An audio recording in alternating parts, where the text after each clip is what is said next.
reload or whatever, refresh, whatever this is called.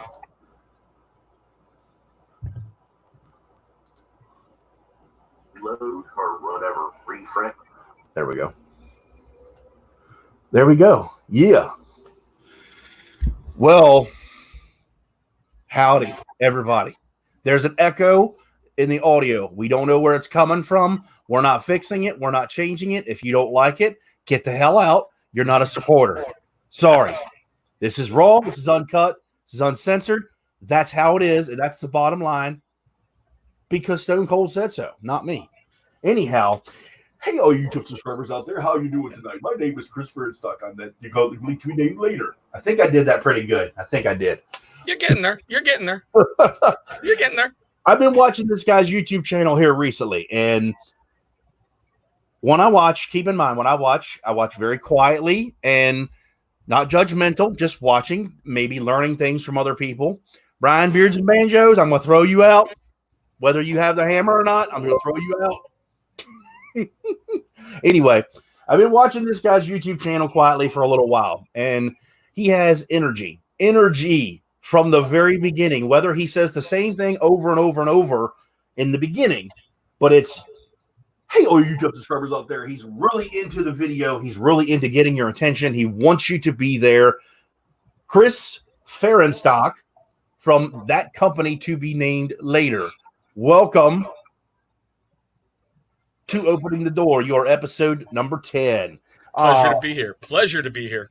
Now, we're going to go ahead and just start right from the beginning. What is the name? You got to tell me the actual story behind the name. Yeah. Because I do not know. Yeah. Way back when, before I even thought about doing YouTube, I was doing a lot of work with paracord, like making, like the little survival straps that you see out there everywhere. Okay. Oh, that's great. I put something green in front of a green screen. That's why it's sparkling, people, but still. So, I started doing a lot of work, and people were like, look, you should sell these things. And I'm like, okay, well, I guess I got to create a company. And when I was posting on my personal Facebook page, it was like, we here at the company to be named later, and started doing stuff about it. And then when I went over and I actually got a company made and, started everything going forward, I held a naming contest. And everyone was like, no, you need to keep that. We love that name. And that's why I've stuck with the company to be named later. But, that's why I have to abbreviate it down below, because YouTube won't let me have the company to be named later. That's stupid. That's another reason why I'm not a big fan of this platform. I have other personal reasons, which I've said on this platform. Maybe one day, if you guys are watching, you'll follow through on your end, because we's doing ours. We's doing ours. Hey, yo, man. Deuce Donatelli's in the house. Welcome in, man. So, you've been making content, and this is how that I have got to know you, was from making content and such. And you said starting with paracord. That's where it came from. That's where the name came from. Yep. Well, I mean, that's where you started making content, was from that particular product, making paracord things. Actually, what I was going to do was, when I was at craft shows, I was going to bring, the camera out and try to take video and show like the joy in people's faces when they were getting things. But it became a point where people heard YouTube and they're like, well, do you have a release I have to sign? How much am I going to get paid to be on your channel? And I'm like, I'm not paying you to have a 3-second clip. So I never really did anything with company related with paracord. And one day I just seriously got a book and I filmed a video on it. And it was seriously on my iPad, uploaded it. And I'm like, how do I have 600 views on this book? And if you ever watch my first review, being ex-military, I'm like, I am Chris. This is the book. The book costs you this much. It has these many pages. The book talks about this. And so now I got to admit, I have not seen that. So you started out just, let me put my 2 cents out there with a book review. Yes. That's cool, man, because I have been asked to do that because I'm an avid Stephen King freak. Everyone knows. I don't know if I'm ready to do that yet. It's new territory, I'm comfortable with what I do now, which is cool. But, I don't know the book review people. They might throw shit at me like everybody else does here. You never know. Scott, no matter what you do, because if you look at my channel, I've got survival gear reviews, I've got knife reviews, I talk about being a step parent, I do book reviews, I unbox subscription boxes. No matter what you do, somebody is going to have the red butt about you and have to tell you how bad you're doing it, how they can do it better, and how much you just suck at what you're doing. Oh, yeah. We deal with a lot of that bullshit, as I keep using that word in this community. Bullshit. That's what it's called. It's not drama. But as you were talking about what you were saying there, I'm kind of putting my own foot in my mouth when I say this, and I am manning up saying it, but money is the root of all evil, isn't it? Well, yes and no. Okay. It's what you do with your money once you get it really determines that. And I've noticed that there's a lot of people out there, when you're a small channel and you're not making any money, they leave you alone. But the moment you become monetized, it's like, where's the next knife going to come from? Where's the next problem going to come from? Where's this going to come from? The man's very true. And I can honestly attest to this, as I've said publicly tons of times. Yes, this YouTube platform you are watching is monetized. However, I have never received a dime from this company at all. Everything on my end is in the green, and they have yet to send me my little code so I can prove my residency. It was supposed to be here 5 months ago, and they owe me over $2,000. And here I am still making content for you all. So, to all you haters who want to continue to give me thumbs down, there you go. Because I ain't doing this just for money. It's awesome to get it when you get it. There you go. And I will say, yes, I have gotten paychecks from YouTube, but they have not been big at all. Dude, you cannot lie. You cannot lie to me. This is a joke, by the way. Kerry from Define Beer Company pays me $7,000 to do a review every single time I put up a video for him. So I know you're making probably well in the 5 digits. You have to be. Dude, easily. I get paid for every review I do. I get all my product for free. I just go to, my Puppet Masters and go, what should I say today? None of my views are my views. I'm being told what to say. And yes, if everyone can't tell, there's a lot of sarcasm dripping from right here. We're having fun. That's what we're doing, because these topics are going to come up. I was expecting these to come up tonight and in the future, just because they're going to come up regardless of matter what. I don't really do this for money. I don't. I just want to move forward with that, because I've been paid, honestly, for this year, maybe $300 to $500, and that's including reviews and affiliate links. That's it. If you people think that's a lot of money, you got another thing coming. It's really not. I'm coming up on my 1 year of being monetized, and I am. Wow. Yeah. Like I said, I've taken a step back from making videos. One for the job, because I'm working a lot of hours at my job, and it's an essential hardware distribution center. So I'm sure you guys can understand that. But I needed to just take a step back. I went through my depression this year. I've said this tons of times, but I'm well worth over 14,000. Yeah, right. I wish. Anyway, let's get back to this, getting to know Chris on the other side of the spectrum here. I gotta ask, because we are on a bearding platform per se. Well, number one, what are you wearing tonight? Actually, I haven't put in butter yet, and I'm currently testing Chronic Beard Co.'s Santa's Pipe. Joe from Bearded Life really turned me on to Chronic Beard, and after I saw Mo's review on them, I'm like, okay. And I saw some other reviews. I went, well, let's try them. And man, the feeling beard is amazing. I gotta admit, when I was sent Chronic stuff for the summer extravaganza, I'm not gonna lie, my job is the type of place that they will drug test us for any reason whatsoever. Yeah. And I'm not gonna lie, I didn't want any part of that company, but I could not turn it down. and I really did enjoy using them. The butter. Oh, see, I have yet to try the butter. Unfortunately, I didn't buy it because I have a very strict budget for what I can buy for YouTube reviews. So I went with the oil. Mm, And if anybody hasn't tried Santa's Pipe, seriously, the dark cherry smell in the bottle will kick you in your manhood. But nice. once it goes in your beard, wow, it's mellowed. It really mellows just instantly right in beard. Okay. I'm going to remember that. Well, I don't have anything in my beard. I just got out of the shower before we started, and I'm going to my nighttime go-to. God, I love that stuff. This is Sorry. so good. That's my first ever purchase from Defined. And to lose your virginity, yeah, well, you're monetized. You won't get in trouble for that one. To Carrie's product on, oh, He nailed it. yes, he did. And Carrie, I know you're in here, dude. I can't wait to do that review for you, Woo! I usually don't try to put a lot of oil in at nighttime, but the butter is poured. It is poured. It is a very heavy glass, 4-ounce jar, poured butter.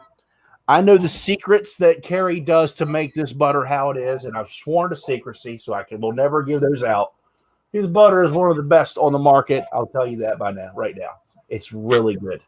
And Carrie, forgive me, I can't resist saying this. So, do I get my affiliate check now for mentioning you on Scott's channel? Do I get my $1,000 now? That's 1,000. You get 1,000 just for saying his name. You do. You really do. No, seriously, Carrie, you're one of the best of the year. I told you that in private. You're one of the best in my book of the year. I'm really digging it. This Lemon Delight, guys. I get no affiliate money from Defined Beard Company. Just a discount code for you guys. Lemon Delight. It's a really good. There's an echo, and we're not fixing it. We don't know where it's coming from. If you don't like it, exit the channel. Not Send saying via it PayPal. rudely. Thanks, Carrie. Thank you, Carrie. Not saying it rudely. Just saying.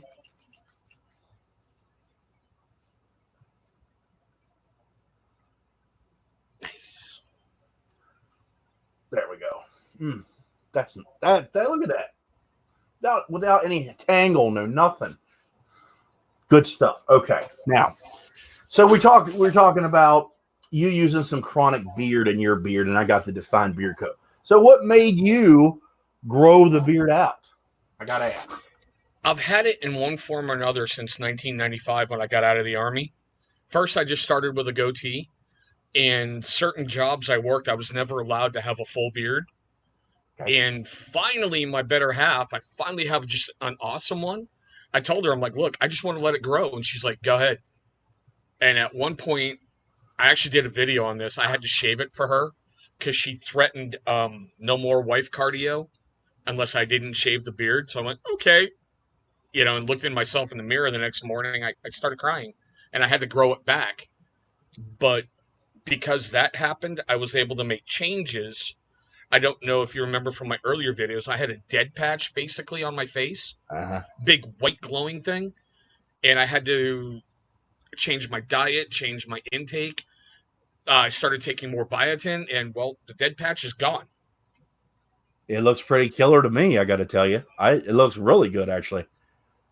I'm loving it. I am.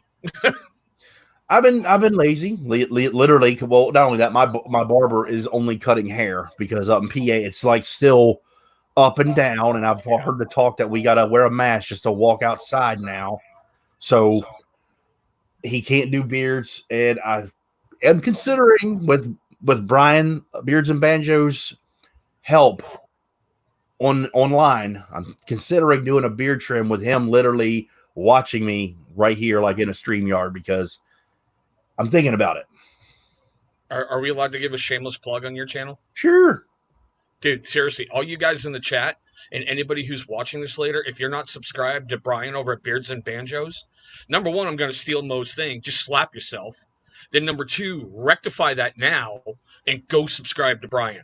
That guy's channel right there. Go subscribe to his YouTube channel.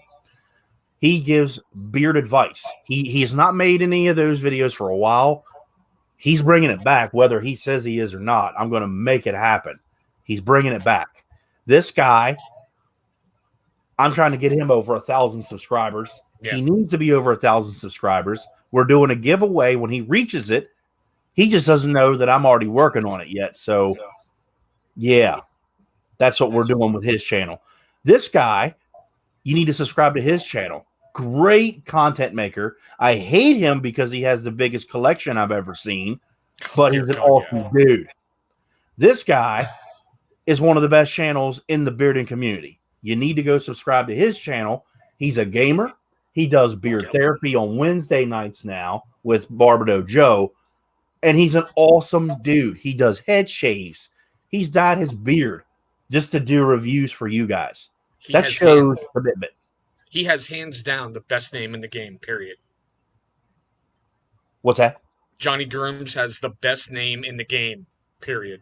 Yeah, he does. He really does. I really like it. I told him don't change it. That's the way it needs to be. Okay.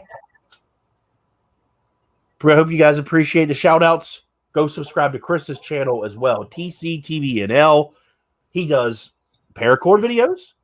He does something I wanted to talk about. Now, my mask video is starting to pop up. Oh, there you go. That's right. Ryan's been doing some mask videos and stuff too. That's very different. I like that. What's one thing?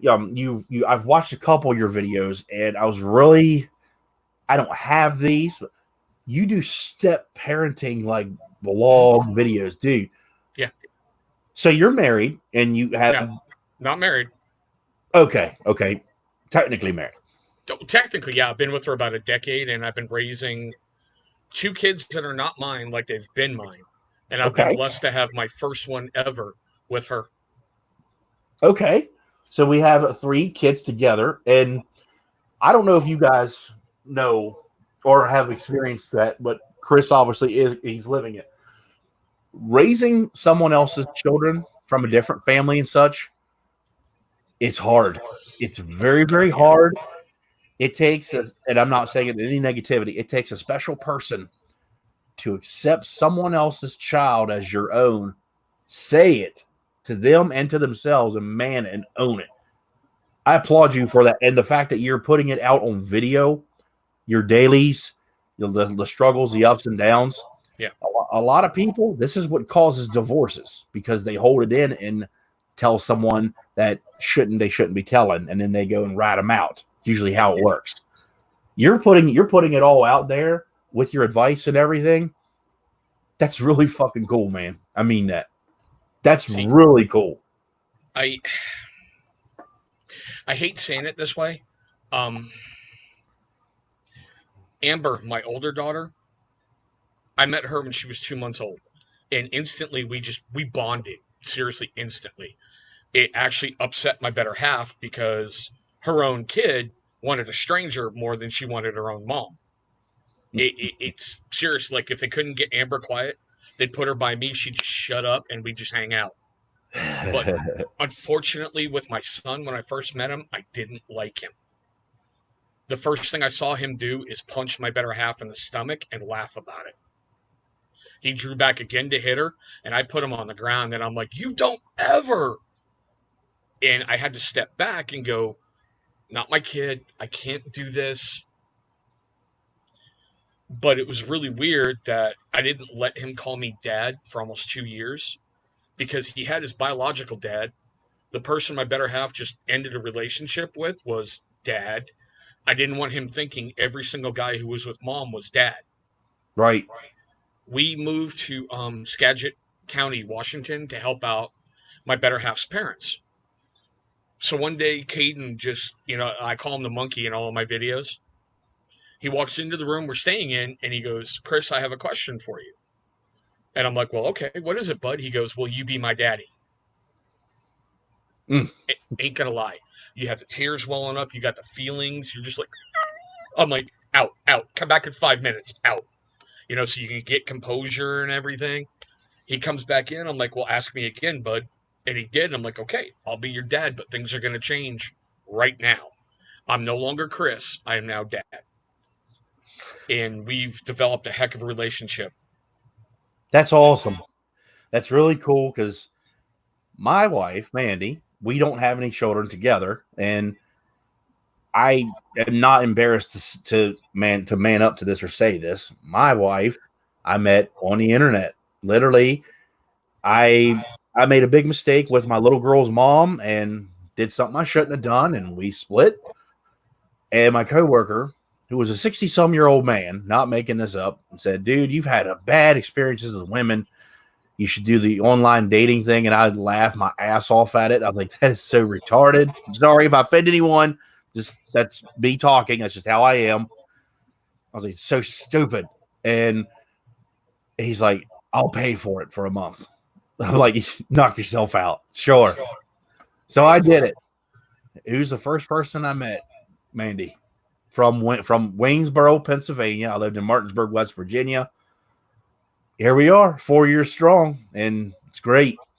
But she, at the time, she had her own business. She had her animals up here, and she had no kids, wasn't interested in any, and she fell in love with my children. And they know that she's Mandy. She's the stepmother. Yeah. They know, and she accepts my kids as her own. She does. She's a damn good woman to them. Her family accepted them as their grandchildren and such. It's really great. It's really great to hear it and to know it. It means a lot. I won't lie. I met my better half via Facebook. She contacted me. I was she thought you was pretty cute. She did. Okay, yeah, we'll go with that. he got a pretty mouth, ain't he? Right. He does. Mm-hmm. Must be like people. Mm-hmm. So, how often do you have the days with the children? Because you're, for the most part, the stay-at-home dad, right? Yes. Yep. And that's really cool. I don't really know very many of those anymore. I do one. It's my old guitar player. I'm not making fun of him. Mark is mentally insane. He has a mental problem, and he's been medicated and stuff and evaluated and such, and he literally can't drive. He gave up his right to vote. He literally is a stay-at-home disabled mental person, and he has a son of his own who's a great kid, by the way, and he's the stay-at-home dad. His wife, she works, but Mark contributes from the disability money he gets and such. So, but he is a damn good father, and I can't see you being any different than Mark, because you do kind of have almost a similar personality. Sorry, I'm sorry. Go ahead.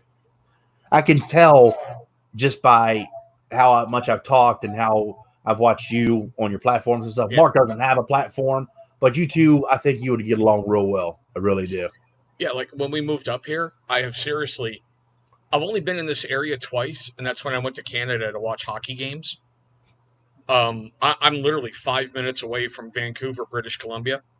I can like spit and hit the border, you know. But when we moved up here, I didn't know anyone, know the area, know anything. So I was like, you go get you have your job you have your career you want to go. I've got the family. And it's just worked into a heck of a routine. And now that things are progressing with my channel, it's a lot easier to do more work with YouTube, as opposed to when YouTube demonetized everybody across the board and brought out that whole new 1,000 subscribers and 4,000 watch hours. I was literally monetized with 5 subscribers. Wow. Yeah. I wasn't making any money. The most I ever made in a month at that point was 1 penny. But it was just weird to do a video and see estimated earnings, 1 cent. I'm like, I'm making money. I'm making money. Yeah, you're making money, all right. Yeah. Now, you said you were in the military, which I did not know that until now. You were in the Army, you said? Yes. And how long were you in there? 8 years. Did you go anywhere, or were you just in the country? Oh God, yeah. Let's see. I did a lot of moving around stateside, but let's see. So a flight line in Germany for a little while before I went over to the first Gulf War. I was in Panama, Honduras, South Korea, Somalia, and I know I'm missing something else in there somewhere. But How old are you? How old are you? 49 this year. I would have never even said that. I was honestly saying like 30s. No shit. Oh, 49. Wow, I did not know that. I'm like, really? Are you for real? How do, Damn. how do you think I feel? I wake up and I'm like, my God, I'm almost a half century, you know? Wow. That's why I'm like, how so you're talking Somalia. I'm like, that's early 90s. I'm like, how old are you? Yes. Damn. I swear I would not even expected you to be 49. Well, you look good for your age, I must say. Yeah, I joined the military when I was 17. I knew from a very, very early age what I wanted to do and just set my life right at it and went right head on at it. What was your keep in mind I was not in the military, but Yeah. what was your ranking classification when you were in there? I only rose to E4, and that's like one step below sergeant. I was a specialist. Okay. But, there's that running joke with everybody in the military that the E4 mafia controls everything. Yeah. I've heard that from guys at work. I have heard that. Yeah, so while other people were going to like college classes and doing things, whenever there was something I thought might be interesting, I volunteered for it. I was like, Yeah. yeah, send me. I don't care. I'll go. I understand that I can do that. I can see that because I never got to go to the military. I'm not going to say I wish I wouldn't have gone because I would have liked to have done it. I would want to be one. This is wishful thinking. I would want to be one that jumps out of the plane. That's like the ultimate rush for me. Yeah, you can do it. I mean, I know Bearded Motivation has done it. I think he's over in the chat somewhere. He can tell you it's a lot of fun. I went air assault, and that's just rappelling out of helicopters, or as we call it, dope on a rope. He jumped out. He didn't jump. He can't even read. How's he going to jump out of an airplane? You just have to take a step. The rest is gravity. I think Dave can do that. No offense, Dave. No offense. Not want to start anything. No, I remember Dave telling me about that before. I would love to just jump out of an airplane. I've never done it before. That's like the ultimate rush I've always wanted to do in life. Jump out of an airplane. Yeah, Or a helicopter or whatever. I've said this to a lot of people. The military is the best, worst job you will ever have in your life. I've heard that from a lot. I work with a lot of military guys or veterans, so I hear the stories and such pretty much on a daily basis from all branches. I have Marine, I have Air Force, Army, Navy. No Navy SEALs, no Spec Ops, just the main branches. But you can tell if you're working with someone on a regular hands-on basis, you know when someone was in the military, whether you know it for sure, just by their demeanor. It's not the fact that they're standing up straight and they're really straight like that. They're disciplined. They are well-mannered people, very respectful. They really, really are. And you move with a purpose, you get it done, and you go on to the next thing, Exactly. That I can honestly say that everyone that I work with that's a veteran, that is exactly how they are at work. They really are, and they're all about teamwork too. They are. Yep. And it's some people I don't really understand how people can hate on the military. I'm like, are you fucking kidding me? Really? Yeah, but all right, I'll counter it like this. It's the greatest experience I ever had. Because if you think about it, you got paid to camp, you got paid to shoot rifles, you got paid to travel. You had free room and board, free food. It may not have been the greatest in the world, but you were covered. All right? You were serving a greater purpose than just yourself. Now you have a lot of people, especially in this day and age, where people don't know true communism or true Marxism or any of that crap, and you have people on TV every night going, and I'm going to use you as an example, Scott, why does my channel suffer? Why do I not have subscribers? Why can't I have some of his subscribers? Why is he so successful? Why is he doing this? It should be all of us benefiting from Scott's channel. And you have someone who doesn't want to work, doesn't want to put in the effort, doesn't want to put in anything, and they sit and go, yeah, okay. Very well said. Very well said. I think you hit the nail on the head there. I really do. Getting back into the YouTube world. Yeah. Who inspired you? What from the beginning? From making the paracord, just you did it. Let me see what I can do, or just to throw it out there. That's pretty much. My first couple videos were, well, let me talk about this. Good. And then I went, okay, well, I want to do some knife work. And I had no idea what to talk about, because realistically, when you're dealing with a blade, it's like, here's the blade. It's this color. It'll cost you this much. It cuts things. Yeah. Right? But people want to know who manufactured it. Where was it manufactured? What's the blade steel? What are the scales made out of? Can you reverse the pocket clip so you can carry it with the blade up or the blade down? And there's a channel out there.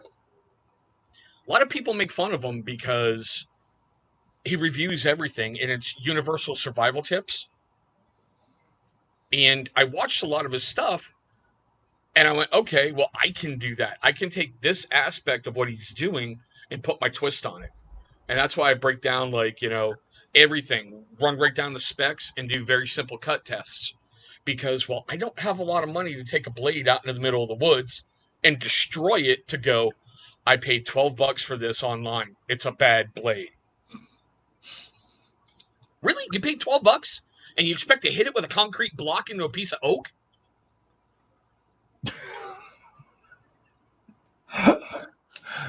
So you obviously you make videos of, do you make it with a hand or arms as well, or do you just stick the blades?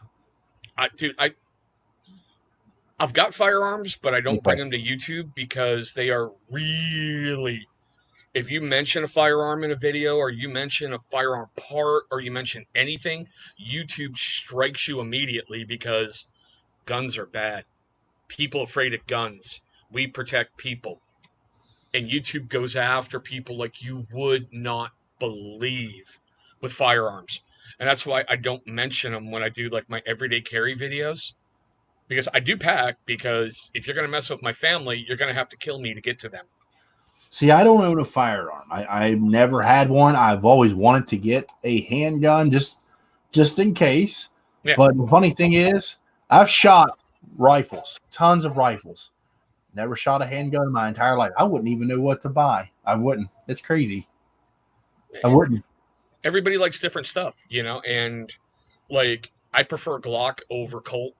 And some people make fun of me because I cut my teeth on a Glock, and that's my comfort level, is that platform. Mm-hmm. Now, I can use other platforms, no problem, but I go back to something that I prefer. Right. Now, you Dever, you talked about, I saw someone talk about it over there in the comment. You also make EDC content, don't you? Yep. Okay. Now, explain to me, I know it's everyday carry, but tell me what all that pertains in general. Okay. I'll start simple. I want you to think about this for me. Give me about 30 seconds and give me an answer, okay? When you get up in the morning and you go to work, what do you carry?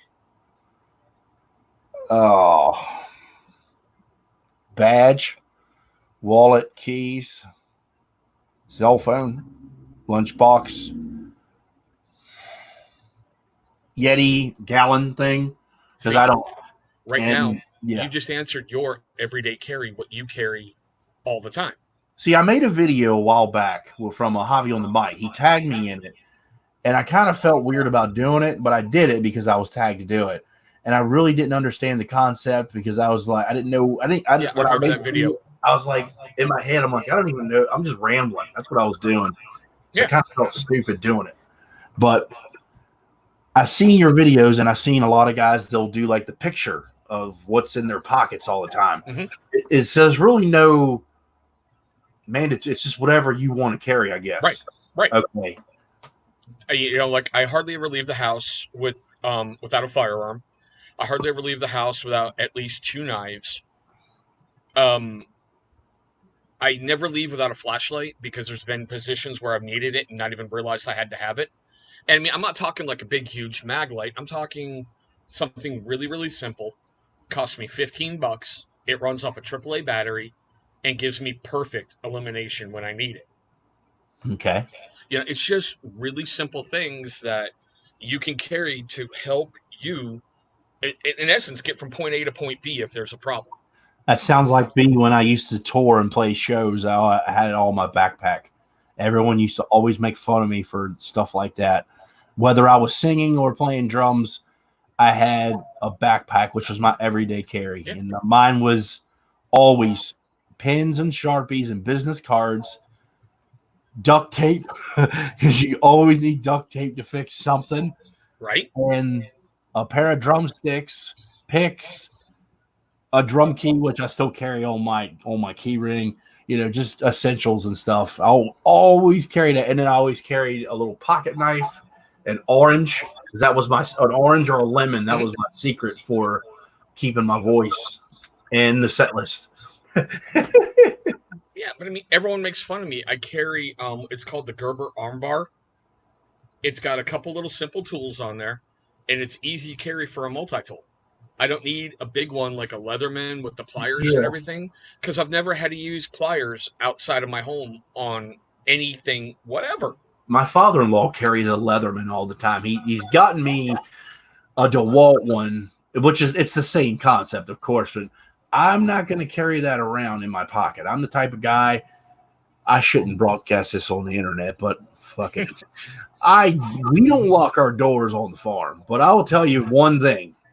If any of you all try to come to my house, my dogs are going to eat you alive, because we have chow and Plothound dogs on the farm, and my dog, she will eat you. And Matt, I saw your comment down there, brother. Go to my channel and search for Gerber armbar. I've got a full review on it. You'll see everything you need to about it, bro. What is the best tool for ADC you have reviewed? Hands down, a blade. A blade is an awesome tool. A blade? Yeah, just any kind of blade that you're carrying that will get you through whatever.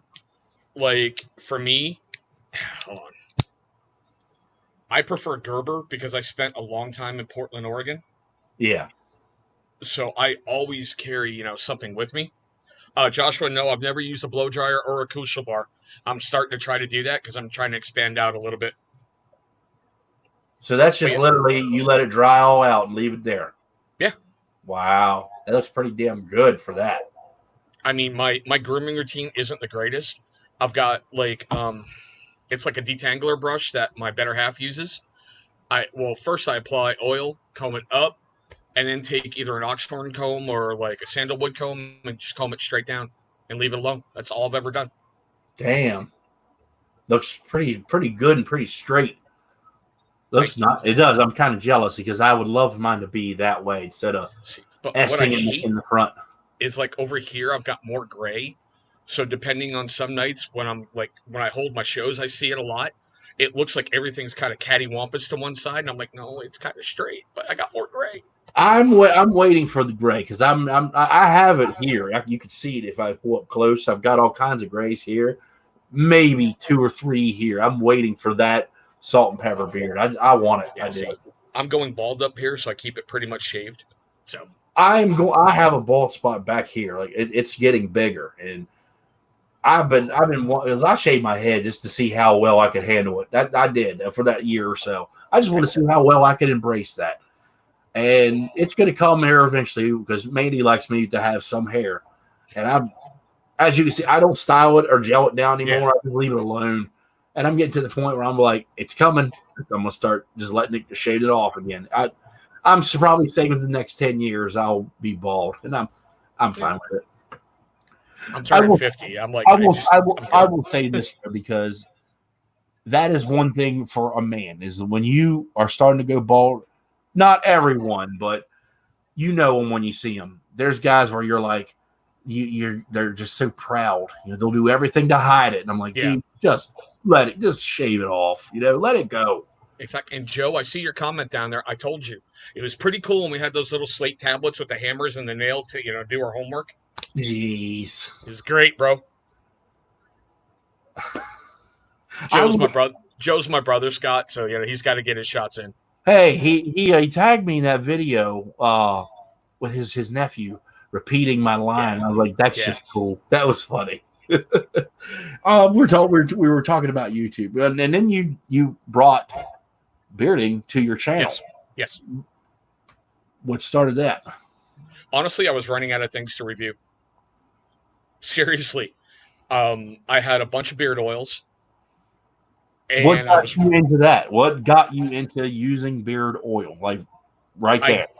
a monthly subscription box did a DOP kit, and inside that kit they had a beard oil. And I went, well, I've never tried this. The only thing I ever did was just comb it out, Yeah. and that was it. I just left it alone.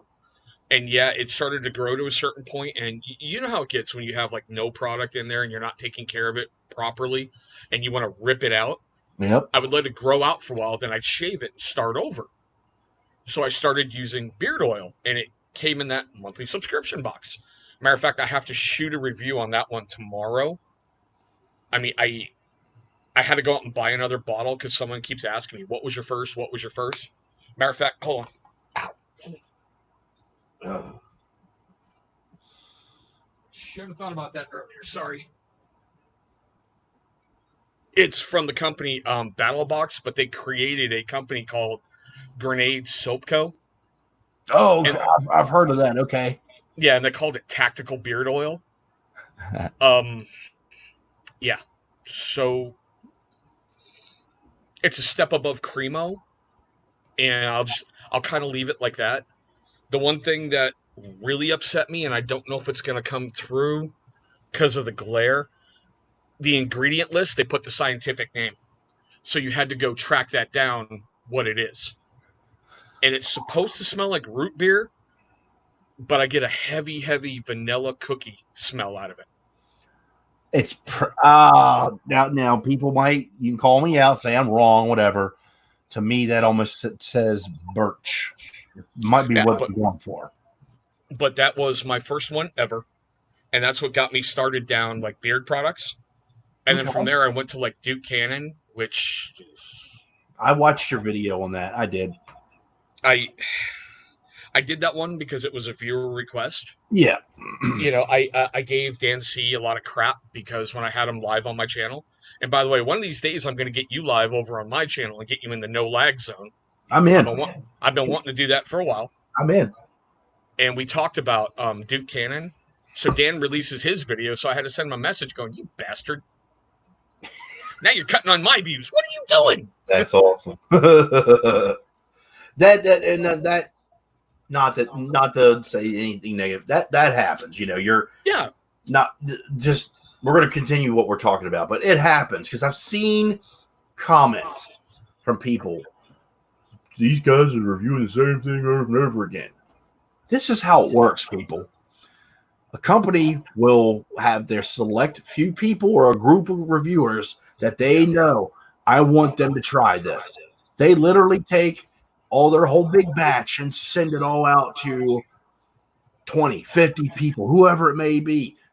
You cannot get pissed at all of us who receive that because we're doing what we're asked. And it's not our fault when Dan, Chris, myself, or anybody else like Scuba, Matt, Dan, it's no secret. The four of us, threw it up there. See, y'all don't know what that is. You need to figure out what that is. Anyway, companies they'll send us a message like, "Hey, we would like for you guys to do a review," and they want it because they want to know what we think of it, and not all of us. You know, like there you go. Tyson and I end up doing a lot at the same time. It happens. It's going to happen. Oh, and hey, Miners Beard Co's here. Hey guys, how you doing? Oh, howdy.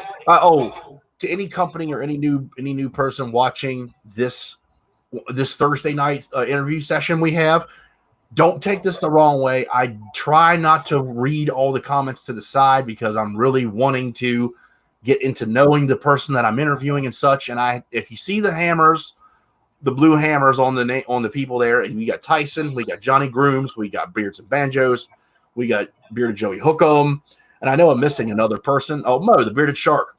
They all have my phone number, and if someone wants something highlighted or a question answered, they're going to send it to me. So don't think we're ignoring you. We're one-on-one here. You know, we're trying to get to know each other on a better level and just have a good old chat. Oh, yeah. But I still have something special planned for you before the night ends. So, okay. All right. So we were talking about you getting into the beard game, and you started out with using I'll just call it tactical. Yeah, and And, That and it was the literally first one just I comes ever out of used. literally just comes out of a subscription box. Yep. Okay. And like I said, I can't make fun of that because the first thing I found, like everyone else, was I just went to Walmart and grabbed Cremo. And I'm not going to knock it. It was good. I liked it. I really enjoyed that forest blend smell. That I really, really enjoyed. After I got Duke Cannon, we went to Walmart and I checked out, the men's section. Normally I avoided it like a plague. I'm like, there's my deodorant, there's my cheap shampoo, I'm good. But I saw Cremo, I saw Mountaineer while they were still there, and I grabbed Honest Amish. And that's what started a lot more going down that road, going, I want to try different stuff, I want to try different things. And when I go out looking for beard companies, I seriously look for veteran owned companies first. Right. Because I want to give them, my money, my time. If their product is good, I'll go back. If their product sucks, like one I have to shoot a review tomorrow, I'm never going back. It's just a custom cup that was made for me a few years ago. And I have this sticker on it because it was big. It's the only place I could put it. So I put the bootlegger one on it. I have a spot in my heart for Mountaineer, but that's because that's my hometown. That is literally 5 minutes away from where I grew up, where I work. So I walk into their facility anytime I want, and not that I'm bragging about that. They're legit guys. They really are. They got their stuff together, and they're all about essentials and being all natural. That's great. And every time I've gone there, they've treated me real nice. I've worked with them tons of times, and they'll, what do you want? Do you need anything? And I'm like, wow, it's really cool. It's really cool to get on the making perspective. It really was. And I sent them, and most of the time when I go there, I'll send them, I'll recommend people, reviewers and such. Hey, you got to let this guy try. Check this guy out. Honest Amish, we don't need to discuss that. You all know how I feel about that company. Way up there. Up there. And some people may call them a beginner company. I think that's a wrong thing to say because Amish people had beards well in historical times before any of us even knew what they were. But I will say they know what the hell they're making. They make really good products. I use them still to this day, at least once or twice a week. Bearded Greeter, yes, there's two. There's a normal one with tools, and they have a camping one that has like a corkscrew and some other stuff on there. So just be careful which one you get. Sorry, force of habit. I'm talking to you and scanning the comments. I'm reading Tyson's like, I have access to Pride. So, I know it was a joke, Tyson. It's all good, man. But what all got you inspired to bring bearding other than something else to review? What made you like, let me see what I'm getting into? Three people. Seriously, three people. When I considered bringing beard products to my channel, I do what everybody does. You go to YouTube and you do beard oil. And I wanted to see what people were saying. I always do my homework before I even produce a video. Like, seriously, those are my show notes on an upcoming video. I can't even read them. Yeah, well, you're not supposed to. I can, so I'm good. But I always do my homework. So I went out there and I saw you, I saw Mo, and I saw the teacher. Your guys' styles really hit home to me. And I took something from all of you and made it my own. I have no idea what you stole from me. I have no idea. Your upfront honesty. Seriously. The one thing I've always said about you, Scott, you always know where you stand with you because you don't fucking play around. You're like, look, you piss me off right there. Yeah. And that, like I said, that was one reason why I kind of stepped back from doing this type of stuff because I just got tired of seeing garbage, Hey, can you do me a favor? Highlight Beard Codes thing real quick, that one down below. Was that even English? Yeah, that coming from a doctor who's still drinking out of a sippy cup. Quiet code. Quiet. Quiet. Devin's actually going to be in the hot seat. Let me double. I have my schedule here. I actually need to see that real quick. Devin's on in 2 weeks. He'll be here July 15th. That was one of the guys that I've been watching quietly, and I've heard people didn't know. They're like, "Hey, check out Devin the Beard Code," and I'm like, "I already have." And I think I shocked the shit out of him, and I FaceTime called him like I do all you guys. And yeah, you shocked me when you called me. I was like, what did I fuck up, and how am I going to get yelled at? You know, I was like, "Hey man, I want you in the hot seat." And he really, because he sent me a message about it before, and nothing personal against him. Everyone who ever messaged me about being in the hot seat, it's pretty much the same response. You got it. I'll get back with you, because I would just go and try to get to know them. And I was watching Devin's video, and he did his Bearded Mac video, which I was in the process of trying out and reviewing. And I was like, "Hey man, you're up." And never got a call. Michael Taylor, I'm going to have to look into your messages. I may not have responded. I apologize for that if I did not. Scott has that effect on you when he calls. Johnny Grooms. that coming from a serial killer, take it as a compliment. That's all I'm going to say. Yeah, I mean, why is Beard Time Scott calling me? I didn't even know you could call on Instagram.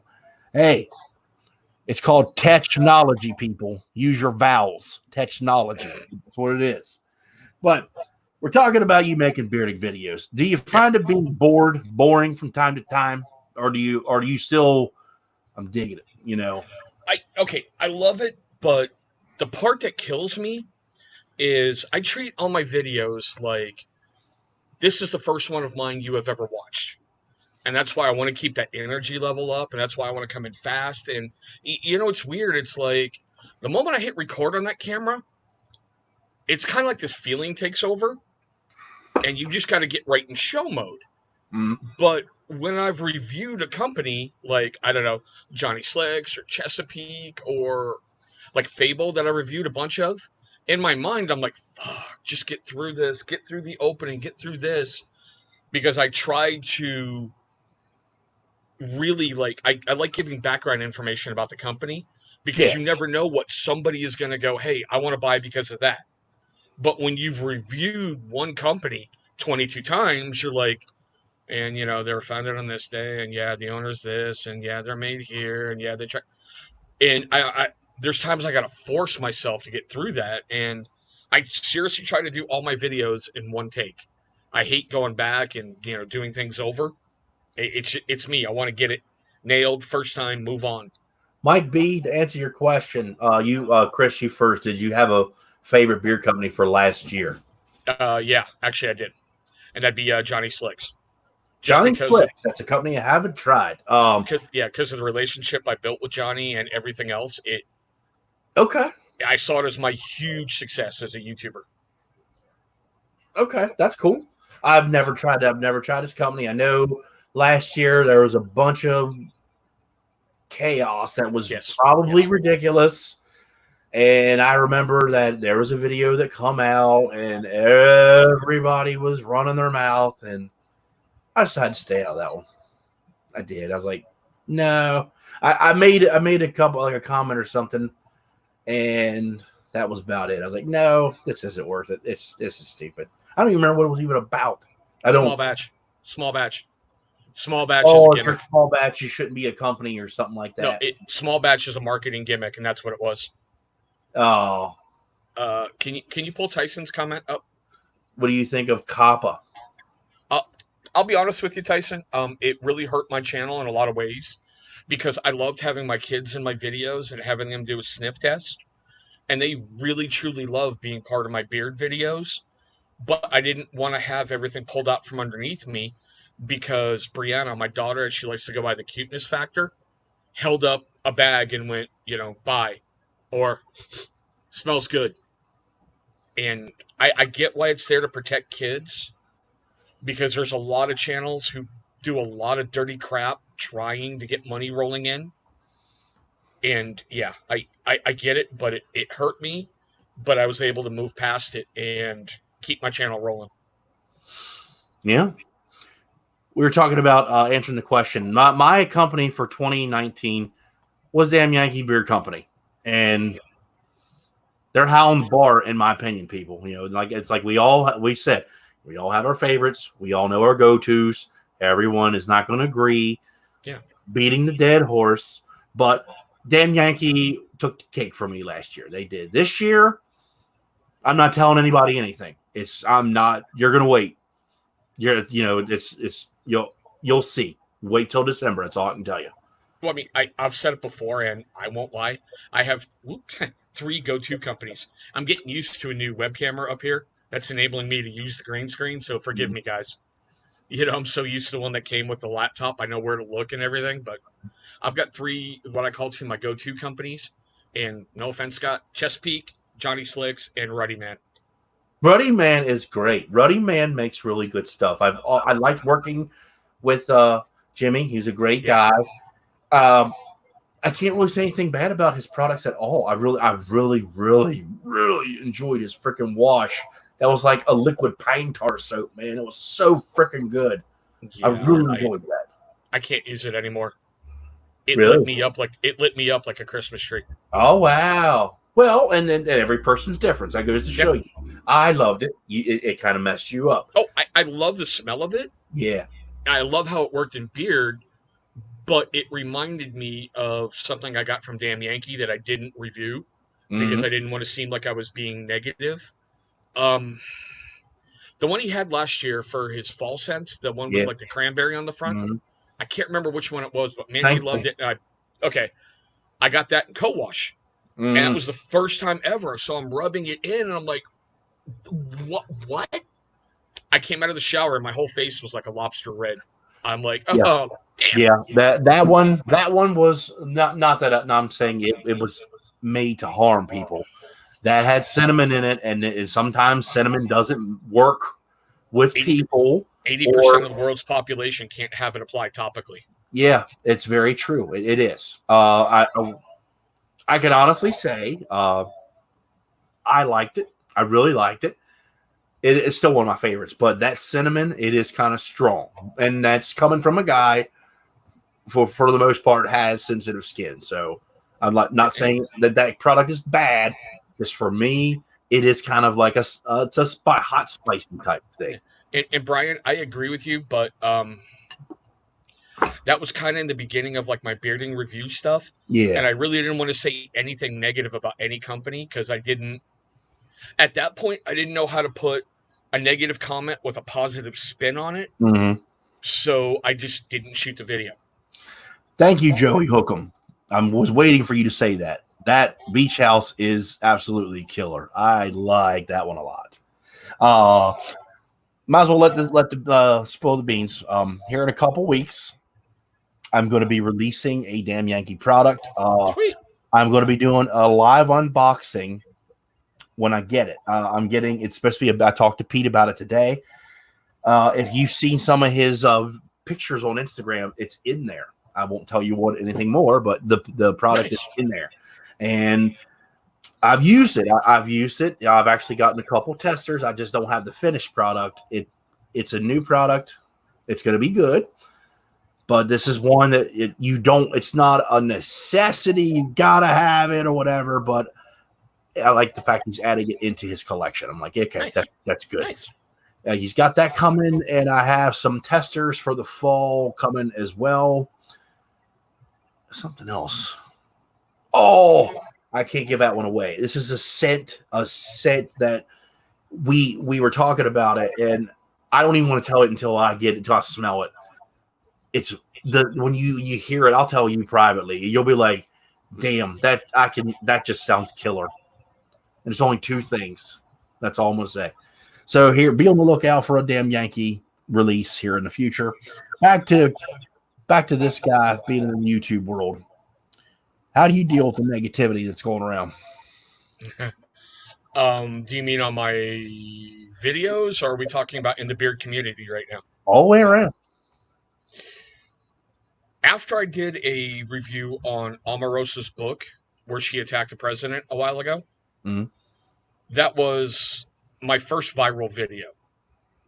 Over a weekend, that book review generated 4,000 views and almost 1,000 comments.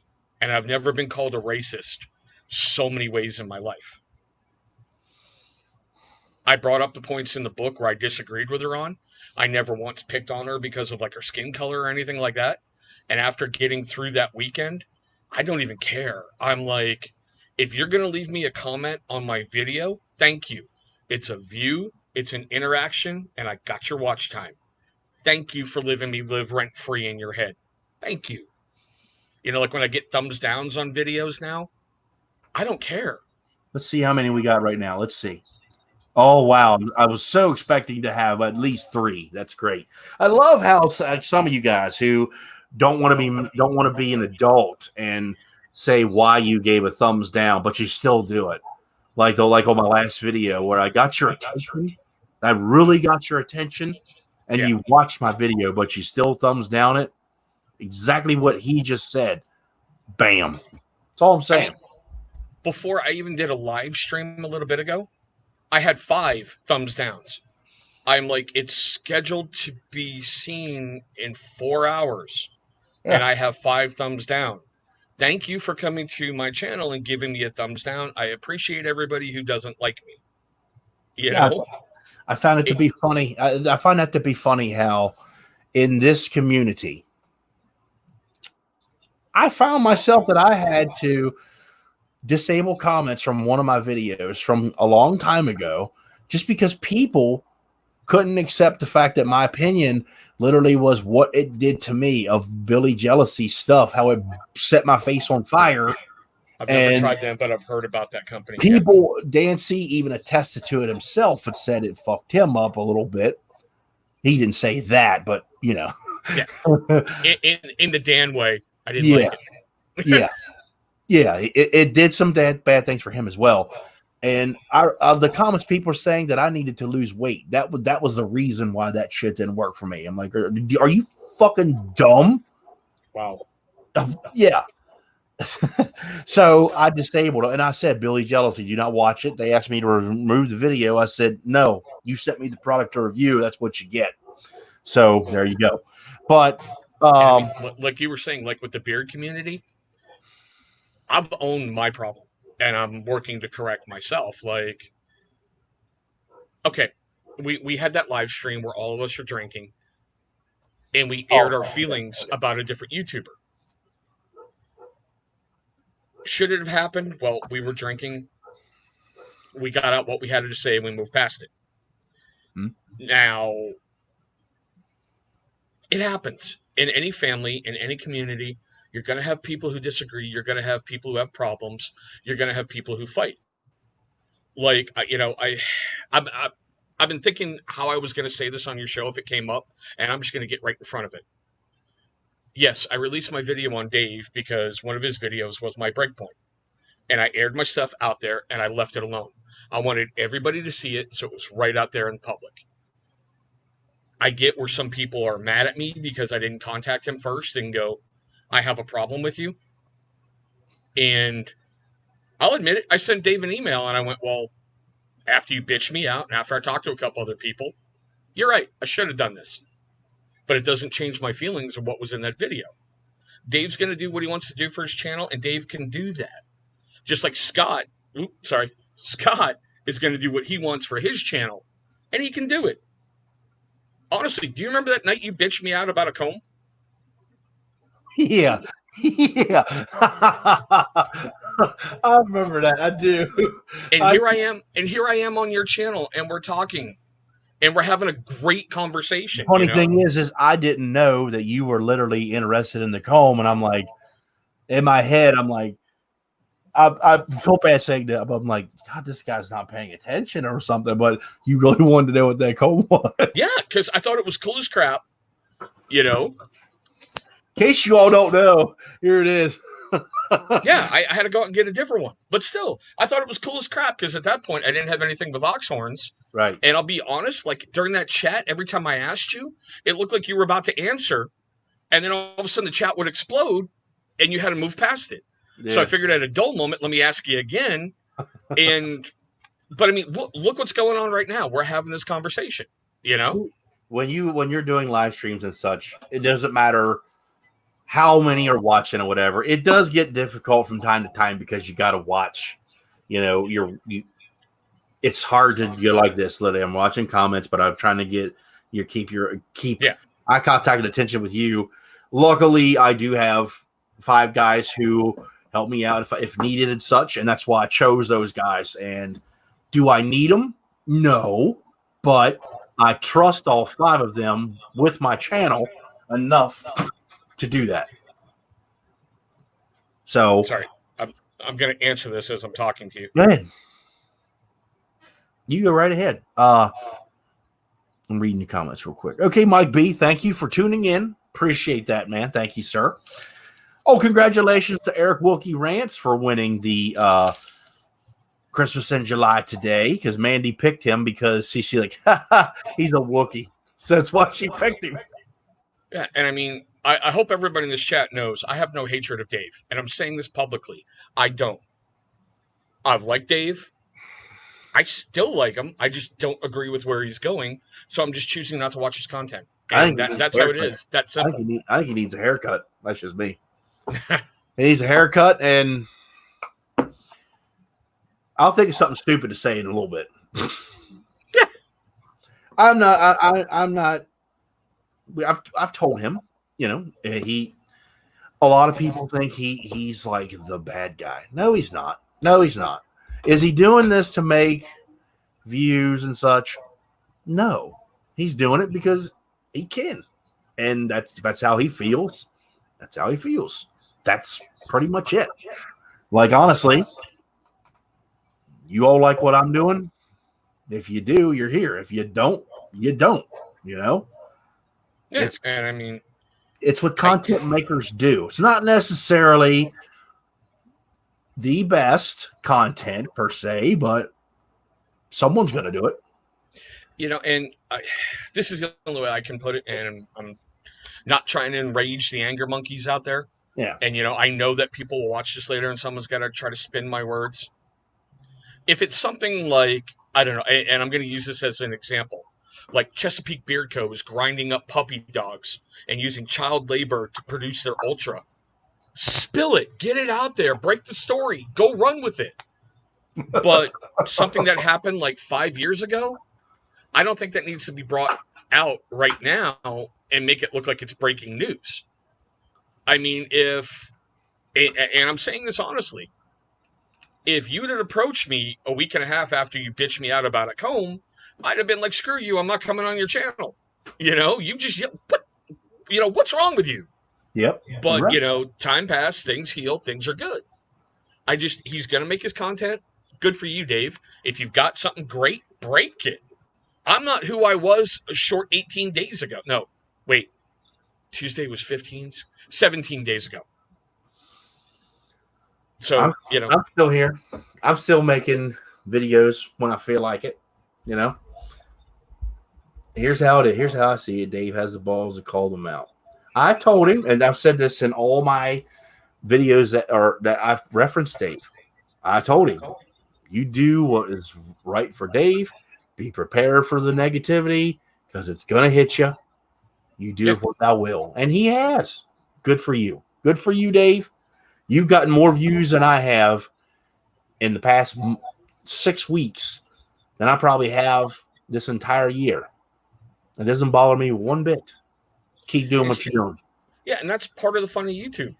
You know, I don't have to agree. I don't have to watch. Doesn't mean I want them to fail. Doesn't mean I want them to crash and burn. I don't watch. Who do you watch? Who do you make time literally, or you get that notification? You're like, I gotta watch. Even not like right there on the spot, but you're like, I got to take the time to watch this video today. Who are they?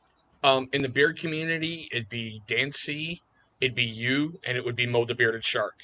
Lately, I've turned on the notification for Brian's channel, Beards and Banjos, because I really, truly like the content he's putting out and how. This is the only way I can say it. There's no drama on his channel. There's no spin. There's no hidden agenda. It's just Brian. You can. It's like you're sitting down in a bar with him, having a beer, and just talking to an old friend, and that's really refreshing to watch. Brian is the keep me grounded part of my brain. He knows. I told him he keeps me grounded. He keeps me in line. It's hard sometimes, but he does it very well. I mean, we've got a new up and coming crop, and I know that sounds bad. You know, you've got Beard Code out there. You've got Bluegrass Beards. You've got Joe Bearded Life. I love watching their stuff. I've watched their channels. I just apologize on camera because as I've seen Ben Taft 63 and Brian. Oh God, I forgot Taft. Oh, I physically cannot watch everyone's videos. Mandy will tell you. There are, and most of the time it's either Saturday or Sunday mornings where I get up. No, let me rephrase that. It's about noon when I catch up on sleep. And I'm sitting at the fucking table like a zombie. And I'm like, I got a little stand my daughter made for me. So I'm sitting there watching NXT. It's I watch NXT every Saturday morning because we don't have cable. So I watch it, the replay on the network. Watch NXT, and then I watch about 10 to 25 videos. I'm sitting there for a good 3-4 hours. I'm like, pot of coffee. And I feel bad because people are doing work on the farm, and I'm in my fucking underwear. I feel bad sometimes. I do. And Mandy's like, you know, I'm catching up. That's what I do for the most part. I catch up. And Brian, that's right there. Brian, you do need to do another. There it is. Even if you make it like a seasonal thing, like let's say you get 25 people, do those 25 people, cut it out. Like put a number and then leave it at that. I'll promote the shit out of it just for you. And there's another channel that I'm so glad is back in the game. Matt the Sports Beard. I watched your 2 videos today. I've defined in Beard Justice. Great reviews, man.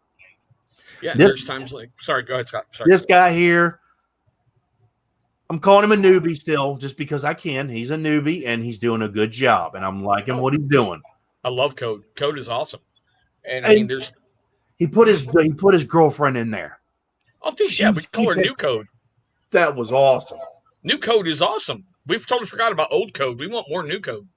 That was a really good video. Good job, man. Really good. And yeah, I'm just like other people out there, like I did with you when you had your live feed with Damn Yankee. When I dropped in, I'm like, look, I'm about to go live, but stopping in to show love. And I left you playing in the background, so you had the view time and the view minutes and everything. That's Last cool. night when I went live, I had beard therapy going in my background. See, I'm not smart enough to be able to do something like that. I'm not that technological smart. I'm still learning how to use my laptop. But that's okay. That's because I'm kind of like old school, I guess you could say. I'm old school. I don't even know how to type, people. You talk about old school? I'm like hi, I'm half a century almost. Old school. That is true. That I can physically call you an old man. I can. Dude, I remember stacking change on top of the record needle so you could go buy another record needle. You know, I remember 8-track tapes. I remember when FM radio was like, oh my God, listen to the clarity. Wow. FM radio is funny. I had thousands of CDs that I've accumulated in my life. I'm about crying saying this. I threw them all away because you can't sell them to anybody because who's going to buy them? At this day and age, you can't give them away. No one's really going to want them. I kept all the CDs of all the local bands I ever played with, and that was almost 500 still. Local bands, not big bands. And I only kept the ones that were not on Spotify, such as Garth Brooks and people that aren't on there. I threw away everything else. 2 chests full. I'm talking, a chest full. Threw them all away. I missed the pops and clicks of the old record player. When it was playing, you get that little static in the background every so often. I miss that, Funny how the vintage returns, as now you see a lot of people making vinyls, and it's Yeah. I think it's awesome. I really do. I haven't listened to any of them. I'm honestly hoping that they are the way they originally were, and they're not digital sounding on the record, because that'll piss me off. That really Yeah, would. and I mean, I still remember the most lyrically gifted motherfucker on the planet, Freddie Mercury. Yeah, I still, to this day, when I'm having a bad day, I'll take 20 minutes aside and watch Live Aid, that 20-minute set. And if you can't get an adrenaline rush after that, there is something seriously wrong with you. I've watched. I watched that. Well, of course, on YouTube, but I've watched that video. And Mandy, that is one of her favorite movies ever. Like when we bought it last year when it come to do a Voodoo. Yeah. And I was like, I gotta watch it. I'm a Queen fan, and I was like, I gotta see what everyone's ranting and raving about. That is one of the greatest movies I've ever seen. I will say it. It is amazing. That guy. I know that Sasha Borat, he was supposed to be Freddie Mercury. For some reason, he didn't get the job. Yeah, but Rami Malek was awesome. There is no other person on this earth that could have done that. And there is controversy because you know how people talk about it. He sang in that movie, but I don't think he did all of it, because no, he didn't. He didn't. I think Mark Martel did a lot of the soundtrack for that. He sang. He had to sing some of it, because if he would have lip synced it, it would have been completely too fake, and that you would have known. Exactly. So there are parts where it is Rami, because he actually took singing lessons and such to do it, but I just don't know what. But you watch it, literally, you watch that Live Aid performance. And if you don't have a tear in your eye, there's something wrong with you, because that, in my opinion, is one of the greatest musical moments in the world ever. In history. Yeah. And I love the fact that Harold Rollins, when they were talking about Live Aid, he goes, you watched a Nazi rally in Nuremberg, but with music, because how everyone was clapping along, throwing hands up, and they were right there with them. Mm-hmm. And I think it was Elton John who had to follow Freddie on stage. Yeah. And Elton's words were, how the fuck am I supposed to follow that? That's bullshit. That's a and movie. I'm like, have you seen that movie, Rocket Man? I haven't yet. I bought it. I bought it because I wanted to watch it, because at that time frame, they was like, we're making historical people or musical video, people's. Yeah. I've got it. I just never watched it. That's why I was asking. It's more of a musical than a movie, and that's about the only way I can put it. Okay. It's got some great things, but there's a lot of Elton John songs that are the majority of the movie, and a lot of singing and dancing and stage stuff. And then you get like a little movie, then more songs. So, but it's something that if Elton would have seen, he would have loved, and it's a tribute to Elton's life. I'm not huge into musicals because, hi, I'm going to break up with you, and the whole town sings and dances for 20 minutes while, they're breaking up, and then you have like 5 minutes of dialogue and more singing and dancing. Right. I could talk music. I could talk music with anybody in the world forever, because you guys know that it's a big part of my life, as you can see. I mean, I got some Doors stuff going on there. Yeah, got Shannon freaking Moore. Yeah, I got one of my favorite groups ever, Cold. It was so good. Ooh, we lost Scott somehow. Hi, guys. It's Beer Times with TCTBNL. What the heck? I bet his phone died.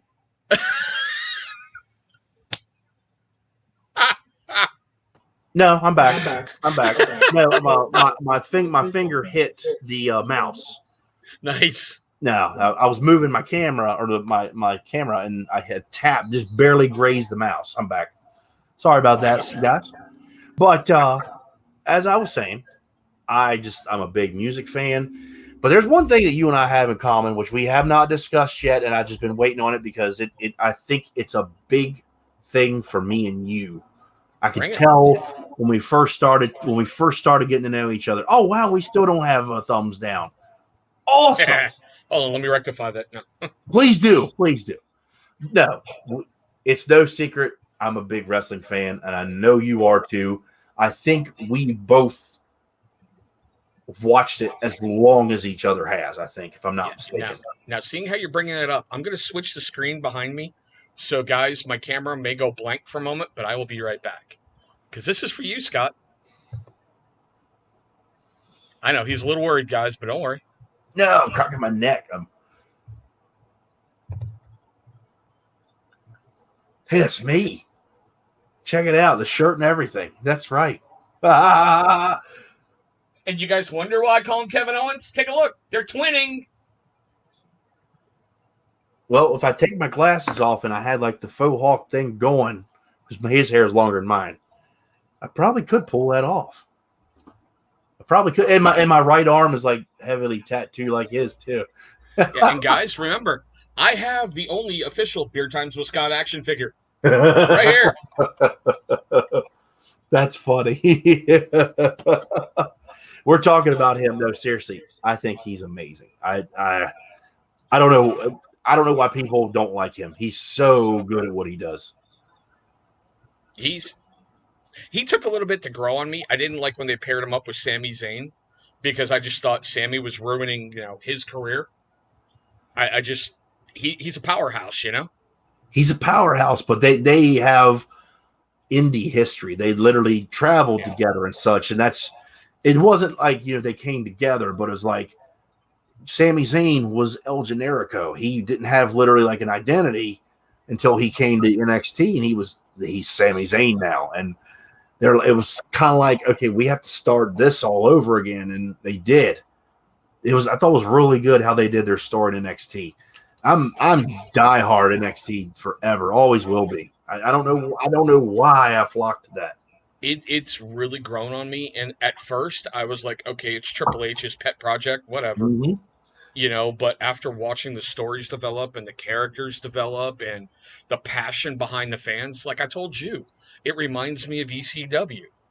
Yeah. Just how into it they are. I never really thought of that. I really never did until you said that. It kind of is, and he knows multiple languages. Yeah, that's true. Kevin Owens and Sammy, they know multiple languages, so that's better for them because they can interact with other worlds and stuff. That is very smart. Yeah. NXT is just, as you said, Hunter. It's Hunter's baby. We all know it, but when I watch it, I'm like, I was not the biggest Hunter fan as a wrestler. I was like, okay, he's good, all right, whatever. He's like a completely different person. He literally shows his true talent with what this was. Yeah, I didn't like the Greenwich Blue Blood Hunter. I thought that was really stupid. His little curtsies in the ring. But when he became Triple H, I'm like, now you're growing on me. Yeah. Now you're getting it. Mm-hmm.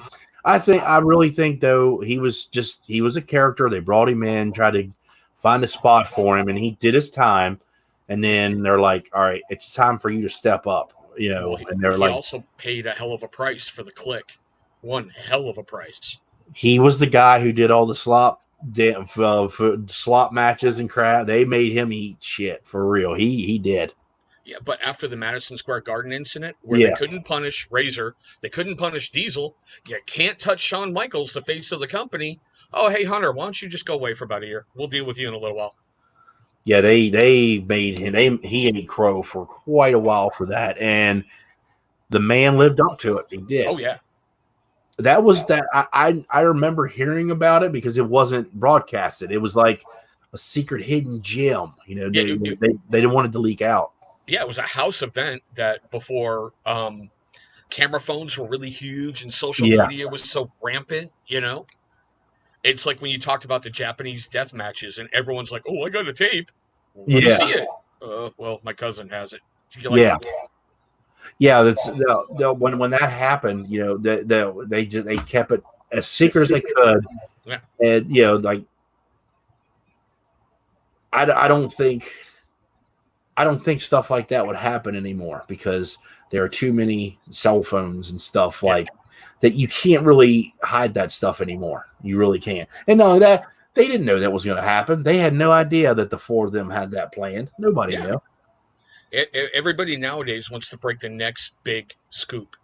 Everybody nowadays wants to be the next internet sensation. Mm-hmm. Yeah, that's pretty much. I'm noticing that, and in the world, it's like I got to broadcast it on the internet, and that's how I'm going to get it out there. Yeah, wrestling. it's no secret that it's rigged. It's no secret. I hate saying it from time to time, but it's true. I don't treat it that way still, because that's all I ever knew growing up. Was my grandmother's. That was her life, and you couldn't say that to her. Well, what was your switch moment in wrestling where you knew it was scripted? When that little switch went off in your head and you went, this is predetermined. I think, honestly, for me, I've thought about that. I have. That's been asked me before.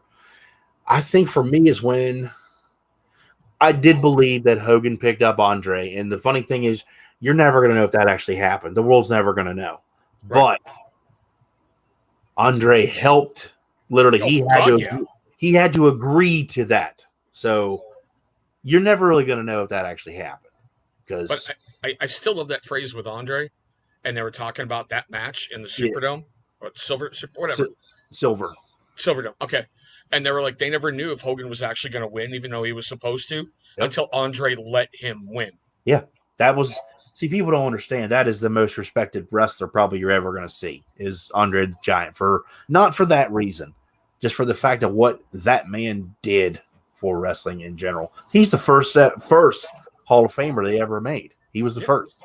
But the switch factor, I'm going to say probably when Jake the Snake had the Cobra bite Macho Man. I was like, that did it for me. See, even that, I knew they probably pulled the Venom sacks out. Yeah. But for me, it was Lawrence Taylor versus Bam Bam Bigelow. You talk about the famous tackles and forearm match? Yeah, I sat there and I went, okay, Bam Bam should destroy him. He should just mop the entire freaking arena with him. And I'm like, how did you lose that? I'm like, this has got to be scripted. I'm like, they there's no that way. Match from Royal Rumble. If you think about this, that's when the Royal Rumble road to WrestleMania kind of started. Yeah. Think about this. Bam Bam Bigelow loses, and he did not win the Royal Rumble, but he makes a big paparazzi thing and pushes Lawrence Taylor. Oh my God, it's the end of the world. When then, all of a sudden, he is in the main event of WrestleMania. Big ticket selling thing. Yeah. That, to me, kind of started the road to WrestleMania era. Because it happened at Royal Rumble, and you got there, but he did not win it. If you think about this, he's one of the few who've headlined WrestleMania and did not win the Royal Rumble. There's very few that agreed. That kind of that thing.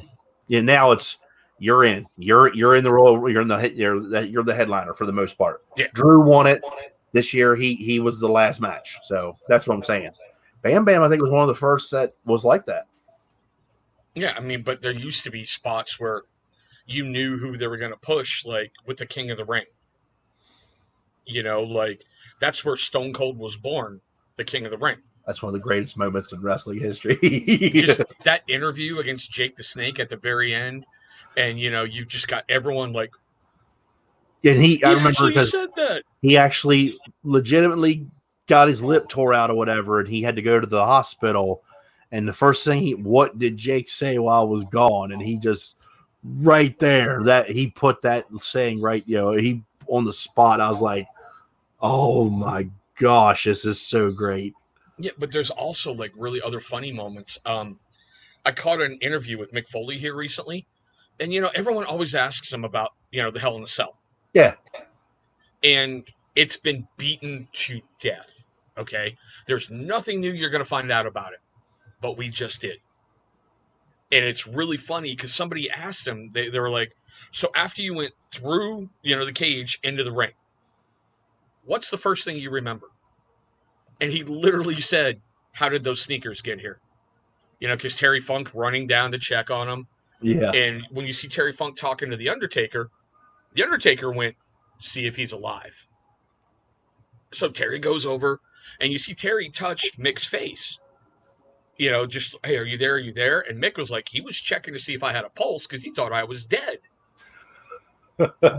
So Terry's like, I found a pulse. He went back to the Undertaker. He's like, he's alive. So the Undertaker went, okay, we got to buy time for him to come around. Picked up Terry, choke slammed him out of his shoes, which ended up right by Mick. So when Mick is coming out of his fog, there's Terry's sneaker right there, right by him. And he's like, how did that get here? I didn't know that. That's funny. He also said the Undertaker is the only wrestler ever that told him, let's go home. And he was pissed about it because he wanted more in that match. Really? Yep, that's where the thumbtacks came out and everything else, because Mick wanted more. Huh. I didn't know that. I really didn't. Yeah, that's the secret freight. Let's go home. It's time to end it. Yep. I do know that. When Mick's they hear that, they're all right. You got like 5 minutes and we're out. Yep. Mick's big thing was Undertaker and Shawn Michaels set the standard. I want to be the new standard. That is true because Shawn and Mark were the first. I forget about that sometimes. I do. I didn't think about that. Oh, we're talking about wow moments. Let's see if we see. It's July 7th, 1996. I'm old. I drank a lot. Refresh my memory. July 7th, 1996. Bash at the Beach. The surprise third person. What crossed your mind? At first, I thought, what WWE star jumped that they kept quiet? Yeah. Okay. And then when Hogan came out, you could see it on his face that he did not want to do it. He was scared. He didn't know what was going to happen. Like the response, he was like, "Oh my God, I hope this works." Yeah, and when he did it, I was like, "You just extended your career by about another decade." Yeah. And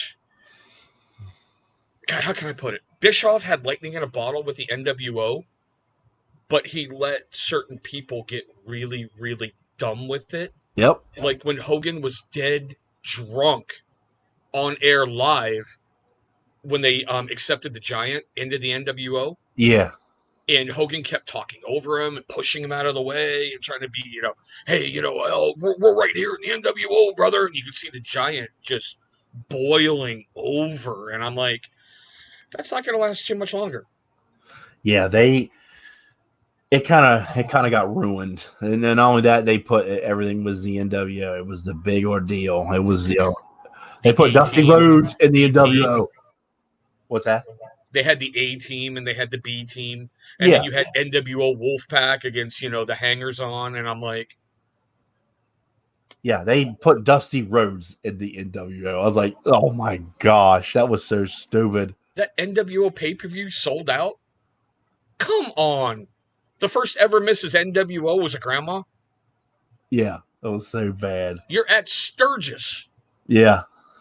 During Bike Week. And I'm sure there were tons of women there. Wow. Yeah, they dropped the ball, and I'll say, Eric pretty much sold to Vince, like literally, because he had no other option. That's pretty much what it boiled down to. That was one of the funniest moments I think I've ever seen in wrestling. Vince McMahon on WCW Monday Nitro. And he literally was like, and of course it was all promoed. I own you. But I was like, holy crap, this is real. I bet you wondering what I'm doing here at WCW. Yeah. I'm like, okay. And then they did the swerve. It was me, Dad. I was like, oh my God, here we go. Yeah, but I won't lie. I thought WCW had a chance when Vince Russo took over booking. Until I realized how stupid Vince Russo actually is. David Arquette. Yeah. That's all I have to say. That's the last ever champion in WCW history, David Arquette. Really? It's embarrassing. That's embarrassing to say. That really is. Embarrassing is watching Chavo Guerrero carrying around a briefcase full of ham and egg sandwiches and being proud of being a ham and egger. Yeah, that's true. That's the Guerrero family. No, they job way too many people who don't need to be jobbing, and I really mean that. there's so many talented people that they have under contract right now that they just are withering away. There's so many. One who I still like to this day, Dolph Ziggler. That man he can sell anything, any move. He reminds me too much of Billy Gunn.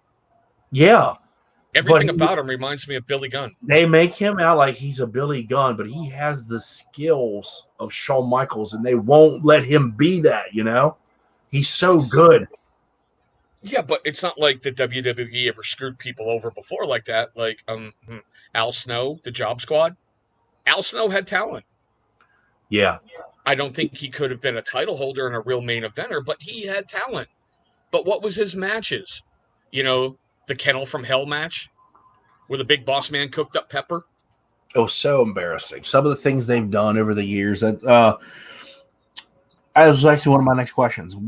How it's become what it is today? Do you think it's actually the way it should be, or it's just?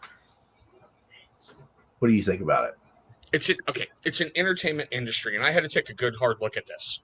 So did I. Been now, as you know, that I stopped watching for a long time. They can't do the Attitude Era anymore because standards and practices won't let them do it. Mm-hmm. They have to come up with a product that expands to a wide base. Now, do I like everything going on? No, because honestly, I think the women's division has more compelling characters, more compelling storylines, better freaking athletes than the men's division. I just wish they would get rid of Charlotte Flair. I'm sorry.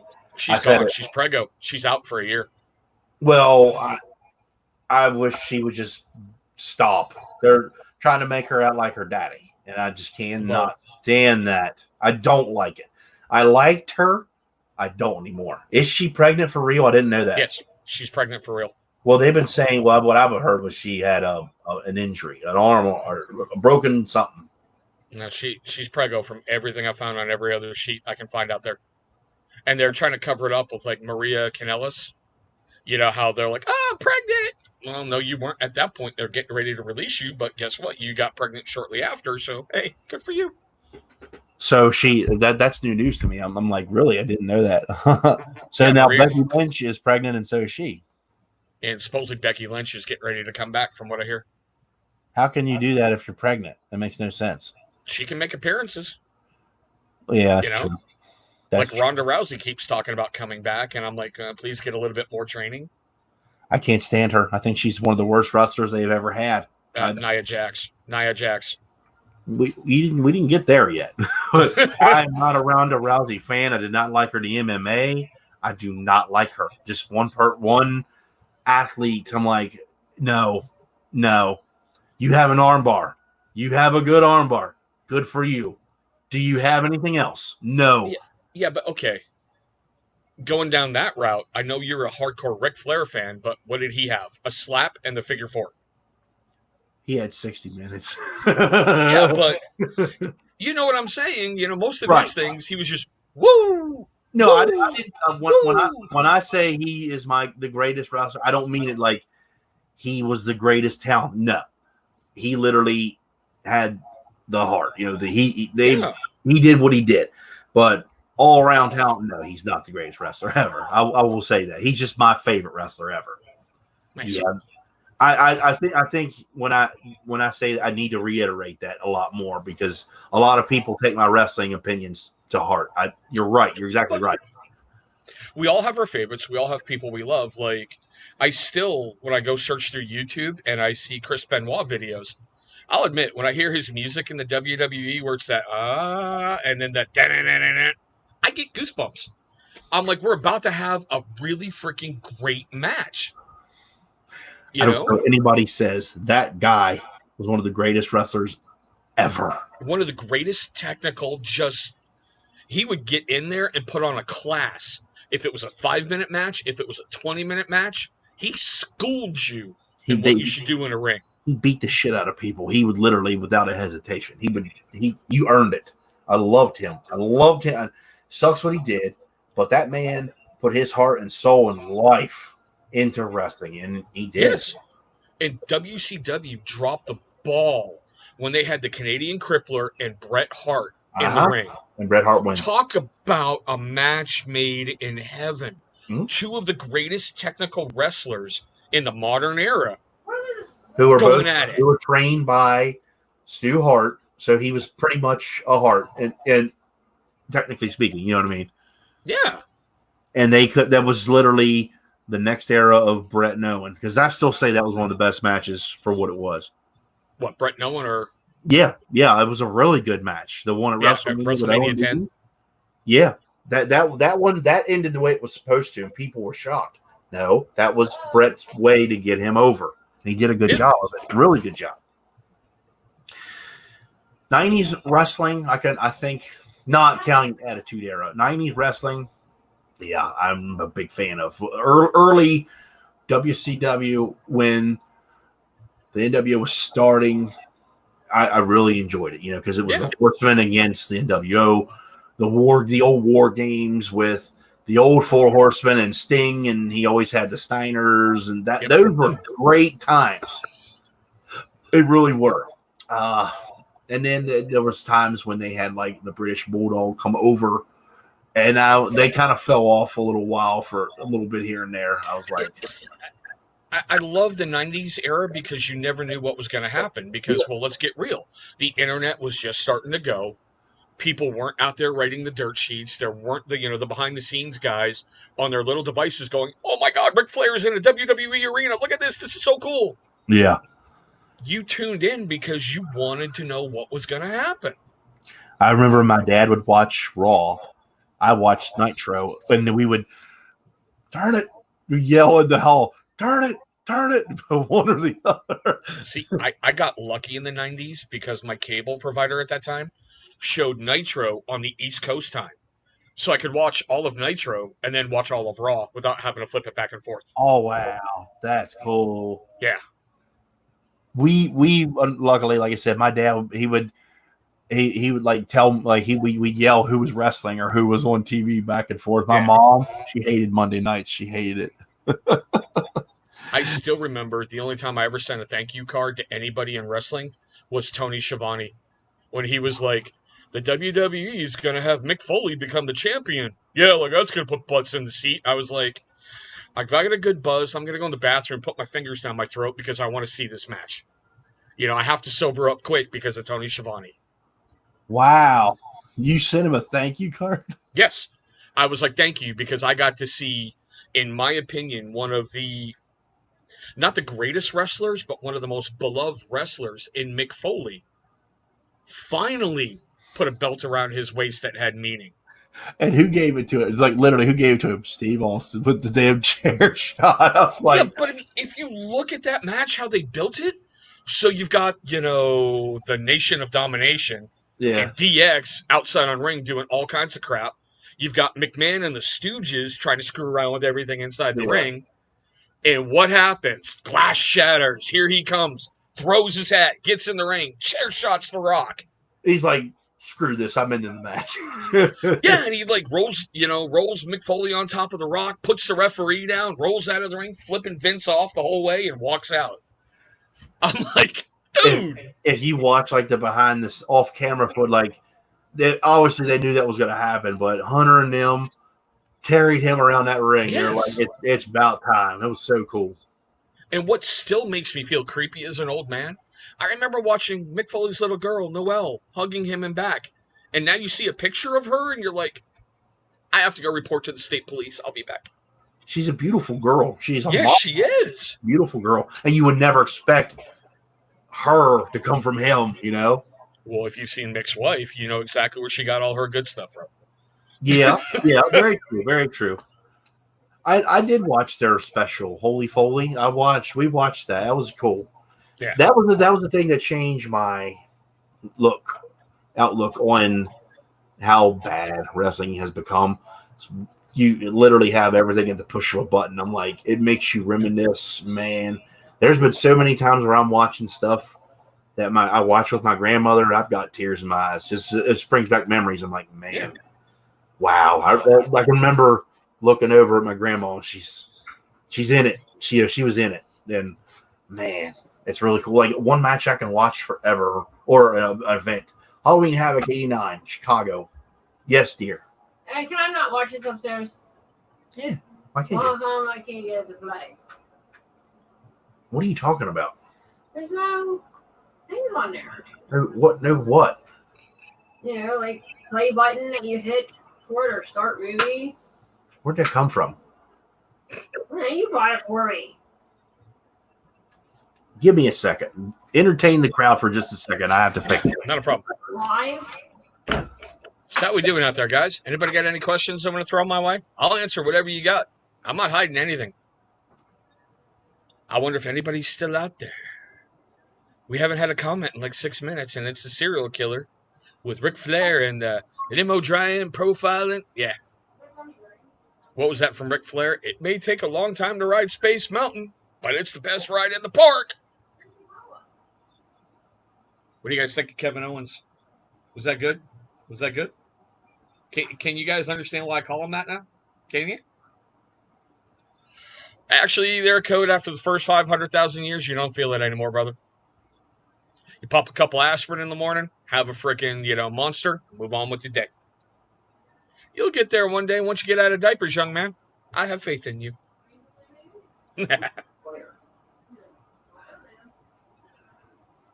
Wow, guys, can you actually believe I've been talking to Scott for almost 2 hours?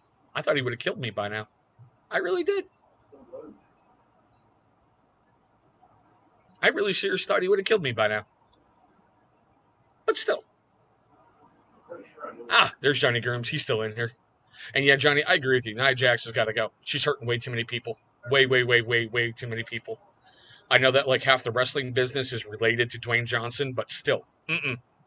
She got to go.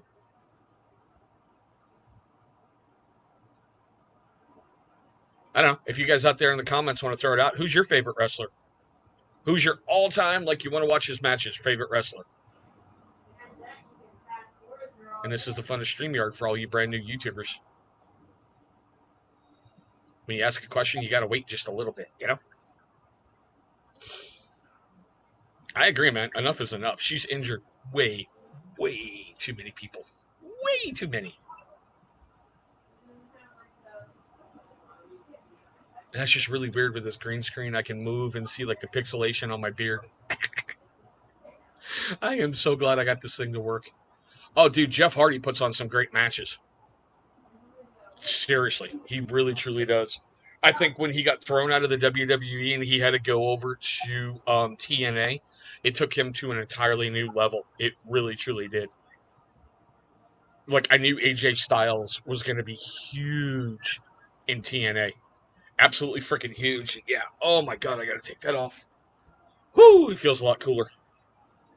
I knew AJ Styles was going to be huge, and one of like the matches he was doing in TNA and how he was carrying that company on his back. Yeah. AJ is awesome.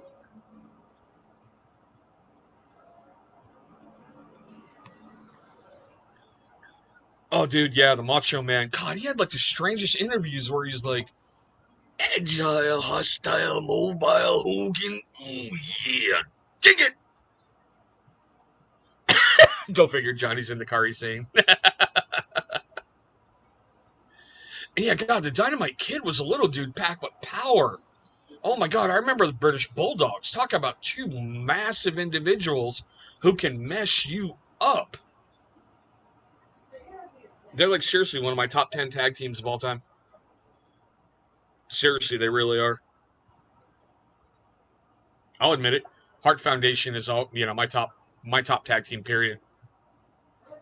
Followed closely by Demolition and the Legion of Doom. Yeah, but Chad, man, just God, his promos were just woo. They were almost unheard of, And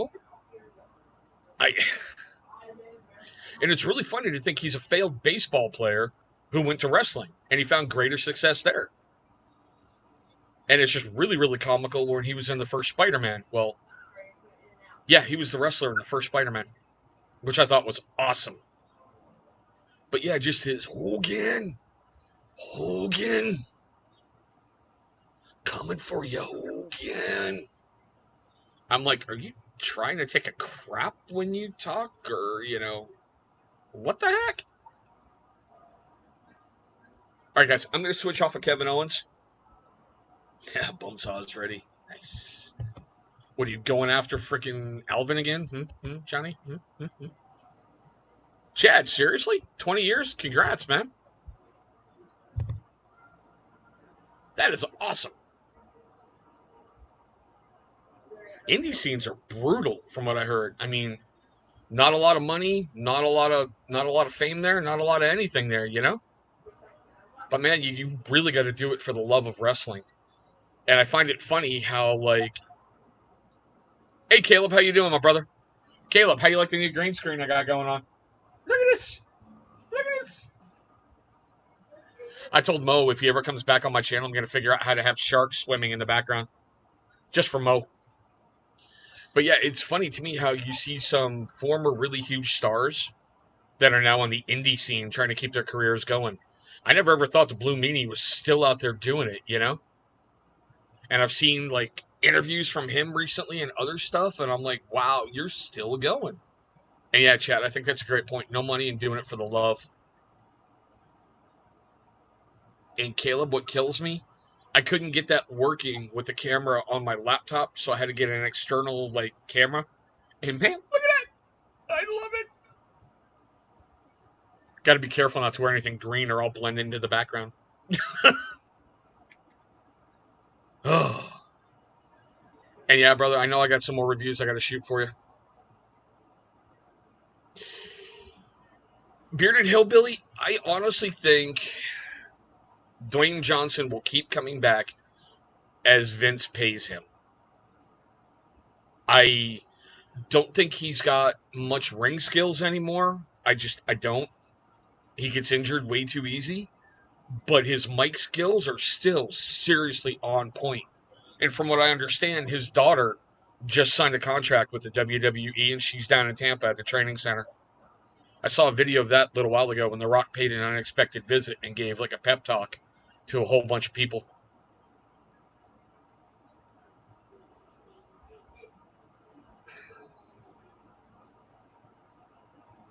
And Chad, I can say that with, like, a lot of sports as well, bro. Because how many baseball players have you seen who should have hung it up a long time ago, and they haven't? How many football players try to hang around for one more year to get that glory? How many basketball players are just like, hey, let me keep it going here? All right, Scott's back. Scott, now you get to entertain him for a moment because I got to do something real quick, and I'll be right back. All right. Nice. Was like to be a million years old. Oh my God. I didn't do it. When you hurt my Kyra saying I got angry. Oh my gosh. I'm reading your comments real quick.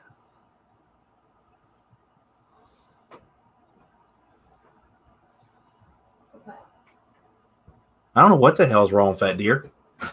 Sounds like, I think what's wrong is that thing needs updated. I've been played.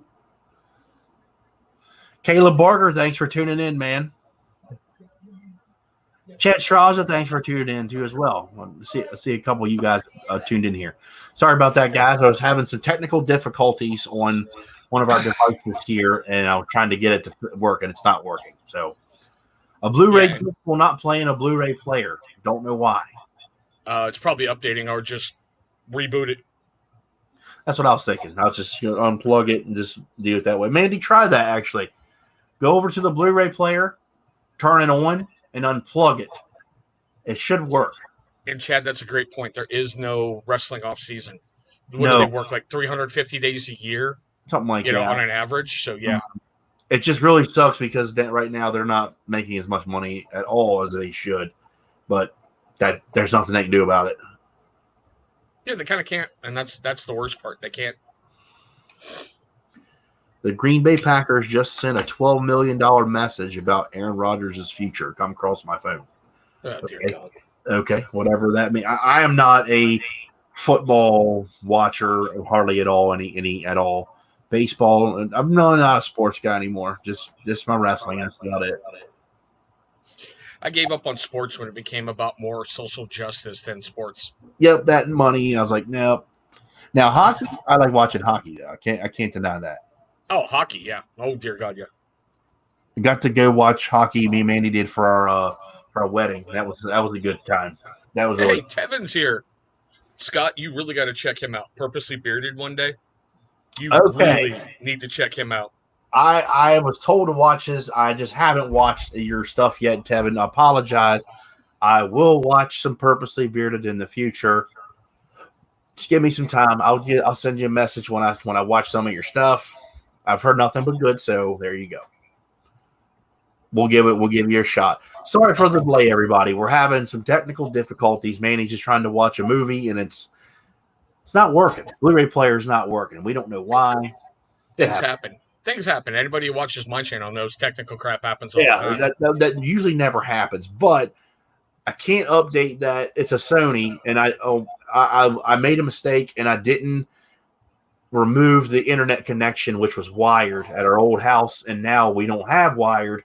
I think it's kind of like locked in it, and I can't get it off. I don't know how to do that.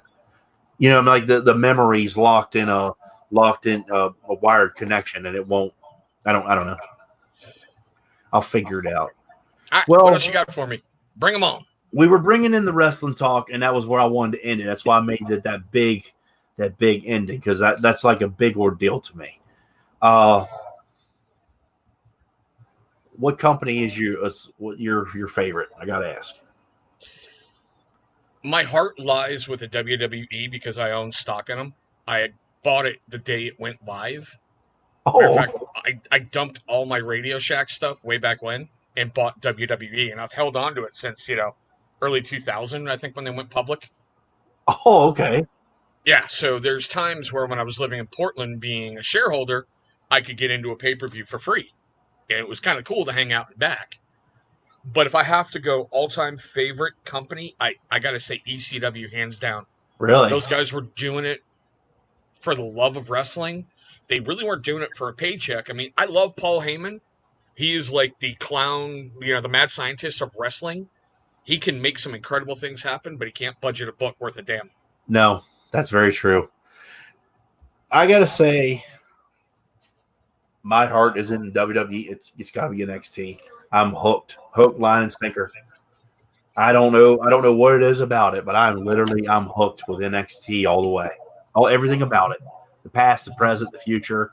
I don't know why, but I'm like, I am in with that platform. Yeah. I was really pissed off when they took it, because that's when I stopped watching wrestling, when they took it to USA. Because I was like, in my head, I'm like, this is the best kept secret that they have. It's exclusive on the internet that you have to see it there. And I was like, you motherfuckers, you took it from me. That pissed me off. What I thought they did dumb was they only gave you the first hour of the show. Well, now it's both, apparently, because I don't watch cable, but that's what it was. You got 1 hour, and then they put the rest of it on the internet. Yep. But then that went away because USA wanted more. Well, it's a ratings monster for them, so why not? Yeah. I just think that NXT is a way better product than they were putting out. Circumstances now, you can't really say nothing, but yeah, when they were running at NXT, I mean, come on. They came in there and destroyed the Raw and SmackDown and owned Survivor Series last year. That was all because of a Saudi Arabia thing that shouldn't have happened. Well, yeah. Okay, so before you go under the hot seat, which I know you're getting there, what is that one wrestling moment that you're going to remember for the rest of your life? If you had to pick your favorite moment throughout watching, that one that it still gives you goosebumps, that feeling where you're like, wow. I was getting ready to say that. I was getting ready to say what it was. Halloween Havoc 1989. I think it was the first one of those. Call me crazy. The Road Warrior pop. Yeah. Dude, watch that. You hear at that time in the 80s, what was it? The Omni Atlanta, I think. 25,000 people or whatever.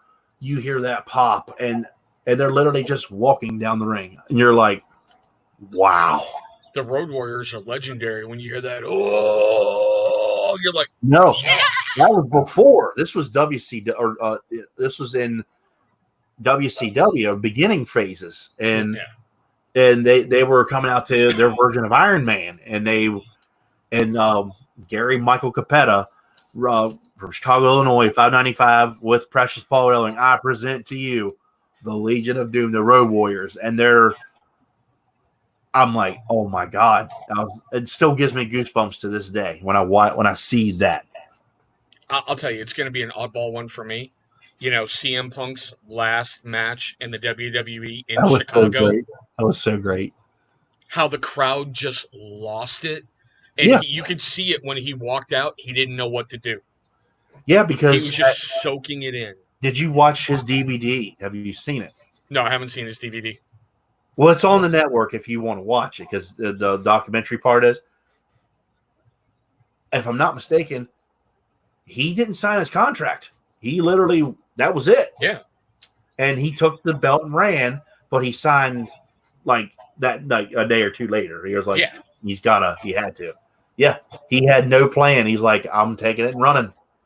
Or the other one that really sticks out, ECW's One Night Stand, Rob Van Dam versus John Cena. And Rob Van Dam wins. Yeah. But if Cena wins, we riot. Yeah, exactly. The signs in the crowd, Cena wins, we riot. And they'd have done it. They'd have done it. Well, if you watch that one, that actually look at Joey Styles' face. He's got tears in his eyes, crying, because that it was a one night only thing. Dude, that's emotion right there. Dude, they brought back the greatest things ever from ECW. Mike Awesome versus Matsuhara Tanaka and Balls Mahoney and everyone. Just there, he's crying, trying not to cry, but at first he just says his "oh my god," he couldn't hold it back any longer. Or when Paul Heyman came out to kick it all off, he's got tears in his eyes. He's like, he just takes it in. And that promo he cut to start that pay-per-view, this is EC fucking yeah. And then they show up. I think that might be the second one. I can't remember. Or did they show up at that one? Oh yeah, no. WWE showed up in the luxury boxes. Yeah, because that's one and he's like, you motherfuckers up there. Yep. That was real. Oh, you want real? Paul Hellman versus Jerry Lawler when ECW invaded. And Paul was like, oh, we're going to shoot? We're going to shoot? How you doing on the seesaws, Jerry? Yeah. I was like, ooh. That was bad. That was. Yeah. Now you mentioned that. That was, and at the very end of all people, it's the Sandman. You're like, how can you not? The beer and the kendo stick and coming to, It comes out, and then the very last one is Steve Austin. Of all people, you had to have him out there. Yep. One that wasn't there, Raven. He wasn't there. Yeah, but he was in WCW at that point, part of the Flock or whatever. And No. That was 2005, 2006. Oh, you're right. Time off there. Yeah. He should have been there. I think he was in TNA, actually, I think. And Chad, that is a great point. And I love that story about the Blue Meanie and, JBL. When the Blue Meanie came to the WWE and Justin pulled him aside, he's like, let's talk. And Meanie's like, am I going to die? I'm like, am I coming out of this room? Yeah. And how JBL apologized to him and they just let bygones be bygones. And it's just like, you got this massive humanity and you got the little marshmallow boy in the Blue Meanie. I'm like, no. Yeah, I remember those the One Night Stand. That was a good one to watch. I remember watching that. I think I watched it live. I can't remember. Too long ago to remember. Fucking Benoit was there. The first one. The first event they had. Yeah. And I love the next night on Raw when RVD has the title. He's like, look, Paul, it spins, Yeah. I'm like, are you high, Rob? Probably, but still. I think they knew they had to give it to him. And I don't think he kept it very long, but it's the simple fact he got it, Yeah, but it was the worst kept secret in wrestling. Vince was paying ECW and helping keep them afloat. Yeah, that's true. That is very true. I think he did it just to keep them going. Or as one of the things say, Vince felt bad because he kept raiding his talent, so he wanted to keep them going, so he had more talent to raid. Yeah. And in the end, he bought it, brought it back, and it wasn't as good as what it was, but It he couldn't did. be. It couldn't be. Once you take a product from this company that's your baby and it's your love and it's your everything, it'd be like if I came to you today, Scott, and went, look, I'm going to give you $10 billion for Beer Times with Scott. And you're going to be like, oh, okay, yeah, sure. All right, now, Scott, I want you to bring over my channel and keep doing Beer Times with Scott, but it's under my flag. Yeah. Your reviews are going to be entirely different. Very true. Very true. It does make perfect sense when you say that. It does. All right, you bring me the hot seat. I've been waiting for this for a while. Come on. You ready? Bring it. Chris Farenstock of that company to be named later. Hold on. Have you ever seen the match where Taz breaks Sabu's nose? Middle of the match with the cross-faced forearm. I don't remember that. They had a lot of matches back in when they kind of broke with Taz and Sabu. They just said, just go with it. Yeah, pretty much. They did. That's there's no secret. They're like, let's just go with it. Taz is one guy I wish he never got injured. I loved his tagline, beat me if you can, survive if I let you. Yeah, that's the thing. It sucks. He had so much talent. The WWE brought him in too late, and he couldn't do it anymore. I was like, man, he would have been such a great wrestler. One of the coolest things I ever saw was when Samoa Joe did a Tazplex right in front of Taz and stood up like that, like Taz always did. Yeah. And you just saw Taz give him the nod. I'm like, yeah. I do remember that. That was neat. All right, man, bring me the hot seat. We're getting sidetracked. Bring me the hot seat. But before we get in the hot seat, that's one thing I never. There's no ECW people in the Hall of Fame. There will be. I hope the so. Dudley Boys, when they get in there, are ECW. Yeah. Well, yeah, well, they are. They're already in. But yeah, they're. I meant like a Paul Heyman, Rob Van Dam, the cornerstone. You know what I'm saying? Yeah, they're going to get in there. I mean, they are. Tommy Dreamer should be the first. Tommy Dreamer should be the first. That's the guy that talk about putting your body on the line and sacrificing everything. Can I have another, sir, please, and thank you? Yeah, right. Oh my God! And I love the Twitter crap between Tommy Dreamer and Bully Ray. How they pick on each other constantly. They actually hate each other. They're just so good at it. Yeah. So good at it. Let's get this hot seat started. Chris Farenstock, that company to be named later. It's time. Bring it. Bring it. We're going to start out with, just to get this out of the way, your favorite beer or your whiskey. Beer or whiskey. Beer or whiskey. Beer, Guinness, whiskey, Lead Slingers. Okay. Are you a Coke or a Pepsi drinker? Both. Whatever's on sale. Whatever's on sale. That's a new one. Your favorite ice cream flavor? Chocolate chip cookie dough. Your daughter's favorite candy bar? Whatever I put in front of her. Ooh, okay. She is not picky. She goes, candy? Yep, gimme. Breakfast for dinner, yes or no? Yes. Dear God, yes. What type of eggs are we having? My better half does this incredible scrambled eggs that she does in the bacon grease. That just adds a heck of a lot of flavor to it, and it's just like, gimme, gimme, gimme. Waffles or pancakes? I prefer waffles. Sausage or bacon? Both. Fuck it, you're taking them both on. Okay. Yep. Favorite cereal growing up? Captain Crunch. Coffee or tea? I'm Irish, so I've done a lot of tea, but I'm military, so coffee in the morning to get my day going. Oh, military coffee. I didn't even think about that. Let's switch it up here. Are we using a beard comb or a brush? Comb, and I know where I think you're going to go with this next. Oxhorn. Okay. You got to ask them because a guy I work with never used a comb. No joke. He's got a beard. I tried a Chicago comb. I don't like it. And that's cool. I have the wide one in the shower, so I need to try a fine one, but I like the wide one. Your beard washing routine, shower. Since COVID started, 4 days a week. Before that, it was every Monday and Friday. And then I would co-wash 4 days and give myself like a rest day or so. Your favorite knife? It's actually tied between two. Where did I put it? I did a review on one. It's called CRKT Septimo. It Okay. was made for their Forged by War series. Literally, a veteran designed the knife and marketed it, and a huge portion of the proceeds of the sales goes towards that veteran's charity of choice. And lately, I've been carrying the Gerber 06 Auto. It's got the little push button, like with a firearm. Red, you're dead. Push the button, knife comes out. Oh, okay. Your favorite place you were at in the military?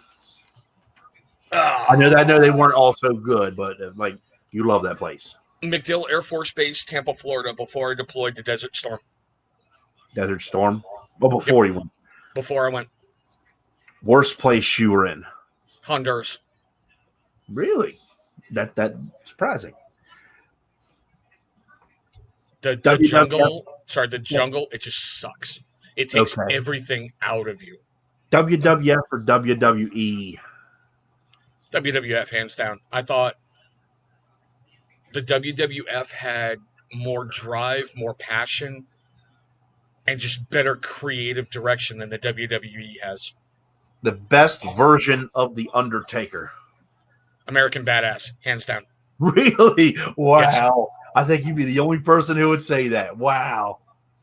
Don't get me wrong, I thought the Dead Man was scary as crap when he came out, but the American Badass showed a different side. It showed a lot more passion of Mark Calloway, and he got to have more fun as the American Badass than he ever did as the Undertaker. The greatest United States champion? Chris Benoit. WWF, WCW, or NWA? That's WWF. WWF. Really? Okay. The Attitude or the Golden Era? Attitude. More passion. A lot more passion. The greatest wrestler ever? Bret Hart. Your favorite wrestler? Bret Hart. Okay. I did not know that. I didn't know. Your Mount Rushmore of wrestling? Well, obviously Bret Hart, Chris Benoit, Chris Jericho, and for the weirdness factor, Shawn Michaels. Yeah. Okay. Their mic skills, honestly, except for Benoit, yeah, just everything with his ring. But the other guys, the mic skills are just what really right over the top. His mic was in the ring. Yeah. Your favorite valet? Oh God, I can't remember her name. Oh, it's Francine from ECW. Okay. Jim Cornette or J.J. Dillon? Cornette. Bobby Cornette was Heenan, so over the top. Bobby Heenan or Paul Heyman? Oh, that is hard. Oh my God. Mm-hmm. Oh, I did. Oh, I got to give it to Heenan. He's the original. The Weasel was the original Weasel. Okay. Now this one's going to be a tough one too. This one's it's one of three. Okay. Bobby Heenan and Gorilla Monsoon as a combo. Yep. Jerry Lawler and Jim Ross, or Jesse the Body Ventura and Gorilla Monsoon. Okay, I'm going to give a little background on this and I'll answer you. I came up on Heenan and Gorilla. Heenan and Gorilla and Jesse the Body. Yeah. I saw those guys an awful lot. But I thought the absolute best chemistry ever in a color commentary team was Lawler and JR. It was just great. They were the whole thing together. They fed off each other beautifully. They did. Live stream or recorded video is a guaranteed. Which one's a guaranteed watch? A live stream or recorded video? Live. Hands down live. Okay. I want to see who's going to screw up what, and it's more fun, like with comments over on the side. Mm-hmm. It makes it a much more enjoyable experience. Worst thing while recording a video? Worst thing that happened or whatever? Hands down, my My very first live stream I ever did when I was testing things out and playing around, my older daughter Amber had just gotten out of the shower and she walked right into the camera butt ass naked. So goodbye all those views, goodbye all that view time, goodbye all the likes, goodbye everything else. Get it gone before I don't want child porn charges on me. Oh my gosh, that's terrible. That sucks. I can't even laugh at them. Like, wow, that like shut that whole vibe down for your Like live that. stream. You're like that. shit. At first, I was like, did she really fully get in the camera? Because I know I saw a glimpse on the side. And then when I watched the replay, I went, you're gone. Oh man, that sucks. Okay. The easiest thing when you're filming, the easiest thing to do. The beginning, seriously. When I get everything set up and I hit that, record, and it's like, hey, all your viewers to be named later, how are we doing today? That's just the easiest thing for me because it relaxes me and gets me right into the flow. Your favorite version of the Four Horsemen in wrestling? I'll be honest, I don't have one. I didn't like that group. I thought it was really overhyped, and I thought when they had the new version and they kept having like Arn Anderson and Ric Flair and Tully Blanchard around, I'm like, you're trying to regrab what you had before. It's gone, move past. Wow. I have never really been a huge Ric Flair fan. I never have. NXT in the beginning or now? Now. A famous quote that you live by, or a quote you live by. And I need to remember this more. I've kind of gotten away from it recently, which is another reason why I put myself in timeout from drinking. It's better to have the world think you an idiot than open your mouth and prove them right. Oh, very good. Very good. Greatest wrestling match?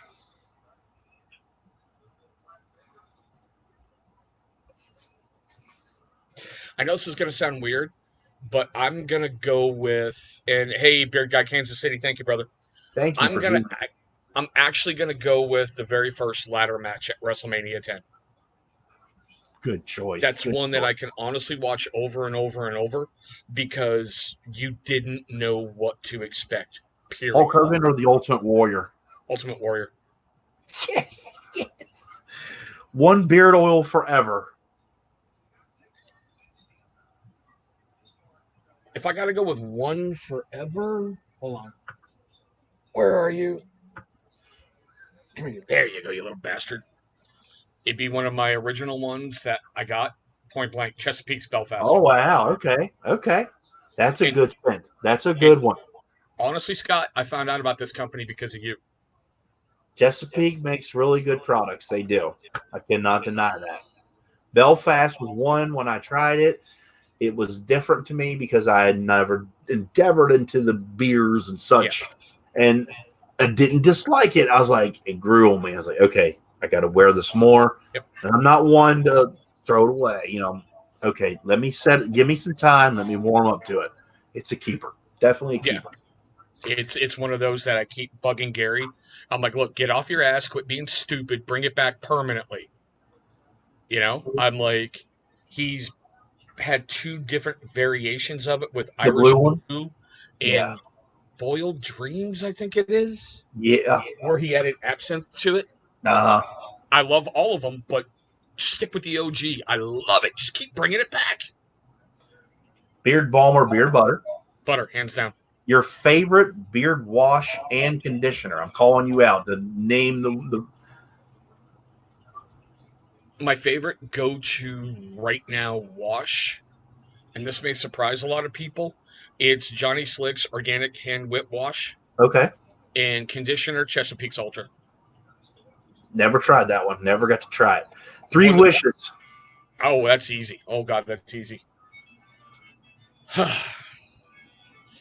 My first one's going to be for my kids to be okay for the rest of their life, that I've actually given them enough skills to be able to move forward. Mm-hmm. Second wish, for people to think from the other side. And I try to live by this, and I'll admit, lately, those of you who know me and you know how I've been screwing up, I haven't been doing it as much, but with me putting myself in timeout, I've gotten back to it. One of the things my grandmother always told me, and I've carried this on to other parts of my life, when I'm dating somebody, if I'm going to do something really dumb, think about how they would feel. Would Yeah. I really want my better half going into a strip club and spending like $1,000? Well, no. Well, then I better not do it. You know, that kind of thing. Trying to think about, like with you, Scott. Like when you bitched me out about the comb, it took me a little bit, and I got it and moved past it. Right. And I'll be honest. My third wish, it's going to be really, really, really selfish. You're allowed. Just to be able to go back in time and watch that King of the Ring where Stone Cold won, but be in the arena and see it live and get the reaction live in the arena, not watching it on my TV. That's cool. That's a really good one. You're a historical figure that not necessarily your favorite or just historical figure. You're into it. You're into that person. One of those ones that I keep going back to is George Patton. Okay. He wasn't the greatest commander. He didn't possess the greatest amount of knowledge and skill. And I still think he was a little bit bent in the head because he believed he's been reincarnated so many times down through history and being a warrior. But he got the most out of his troops by leading from the front. You never saw him hiding in the back. He was always right at the tip of the spear. Your greatest achievement so far in life? My family. Hands down, my family. Your family. I'll say it. I don't care. I never thought I would ever have one. I gave up everything on that dream. I was like, I'm going to be alone forever, and I accepted that. And my better half found me. And after I got being a dad to Caden and Amber down, the good Lord allowed me to have my Brianna. The worst company you've ever had an experience with? Wolf and Iron. Okay. A YouTuber you admire? No.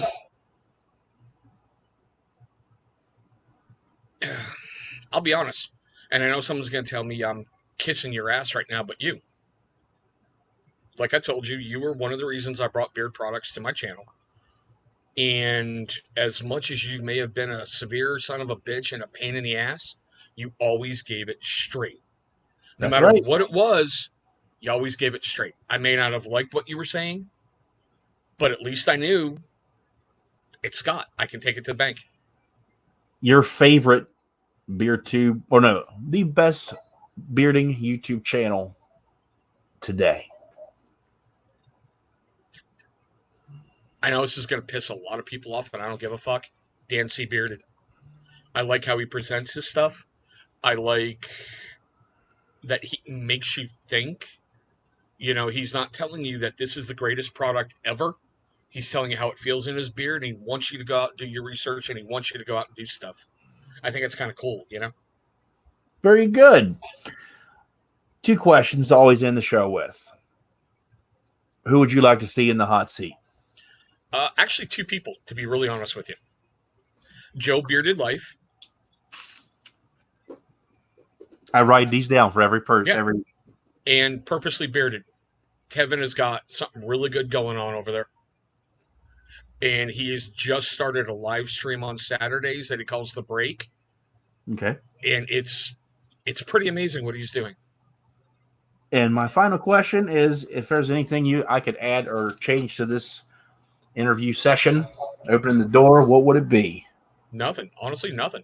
You did your homework on me, You knew who I was coming into the show.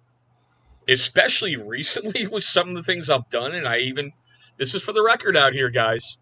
I even contacted him and went, look, I just put my foot in my mouth again. Do you want me to back out of the show? And Scott was like, hell, fuck no. Get on here. We're going to have a good time. And we did. And yeah.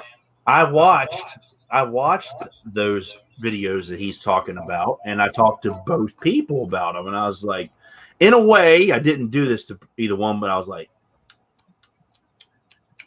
only because I'm like, man, that's all. Just because that was my mouth, man. But I told them both, that's your opinion. You do with what that will. Yep. You have officially survived the hot seat.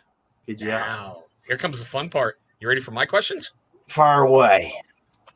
Greatest tag team of all time. The Road Warriors. That's my opinion. Chicken or steak? Wait, hold on. It's one of two. The Road Warriors or the Hart Foundation. Yeah, Hart Foundation is my number one. Seriously. Chicken or steak? Chicken. Pineapple on pizza? Yes. Really? Pineapple, olive, ham, Hawaiian pizza with olives. So that's Hey, David, I saw your comment down below. Thank you, brother. Sorry, Scott. that's pineapple. That's extra mozzarella, like Dobbs. Yeah. Ham, pineapple, and black olives. I like the Rockers way back when, but yeah, They were good in the AWA when they were in the Midnight Rockers. Yep. They were killer. Vodka or whiskey? Whiskey. Favorite concert? That I've been to. Yes, that you've been to.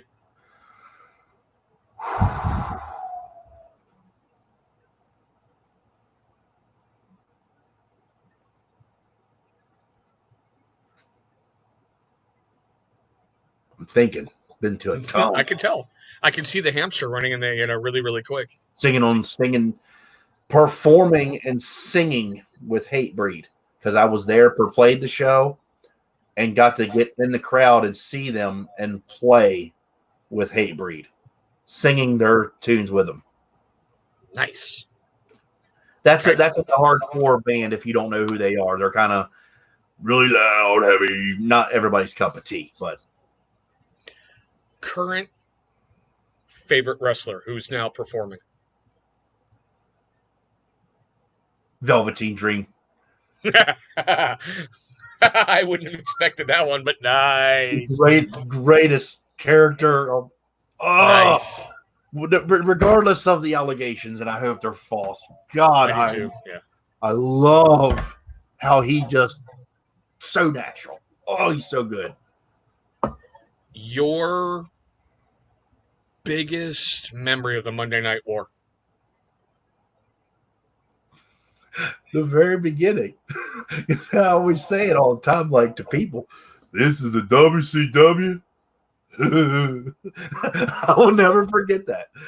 You know who I am, but you don't know why I'm here. I will never forget that. Nice. Because that's where Ayo came from. Yeah. Hey. I just love it. Something happened to this goal. Something gonna happen to you. And then the toothpick. Your biggest regret?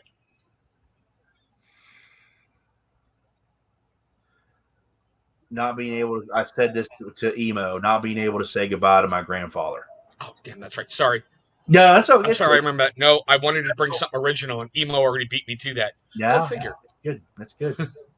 I still say Emo is a Terminator sent back from the future to teach all of us to be better people. Yeah. I really do. So do I. Best accomplishment in your relationship with Mandy? I could walk away from music. Seriously. Salute. I could be a better husband to her, and she can hear me. I can be a better husband to her, and I can fix that. I know I can. I had a problem. It was an obsession. It's passion, and I think I always said I couldn't stop playing music. I did, and it took me 15 years to do it, but I stopped. I'm in love with my wife 1,000,000%, but because of me playing music and it came first, my daughter's mothers, I pushed them out of my life. It sucks. Yeah. And I had a woman who I want to keep, and I took away what I needed to. And that was, she's teaching me what's important in life. See, I like saying it like this with my better half. She housebroke me.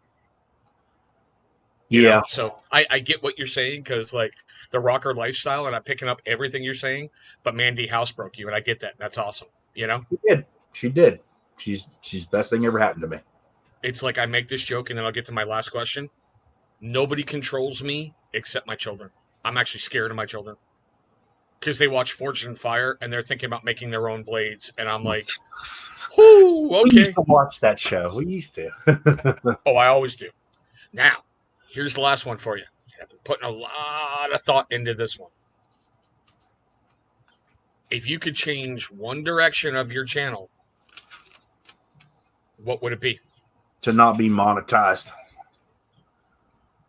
Really? Yeah. Oh, you got to follow that up with something. I would like You've to. worked too hard. I've worked too hard to be where I am, and I know that. But a lot of negativity has come towards me. I get labeled as Okay, I get it. specific things, specific people, whatever. I get labeled as something I'm not.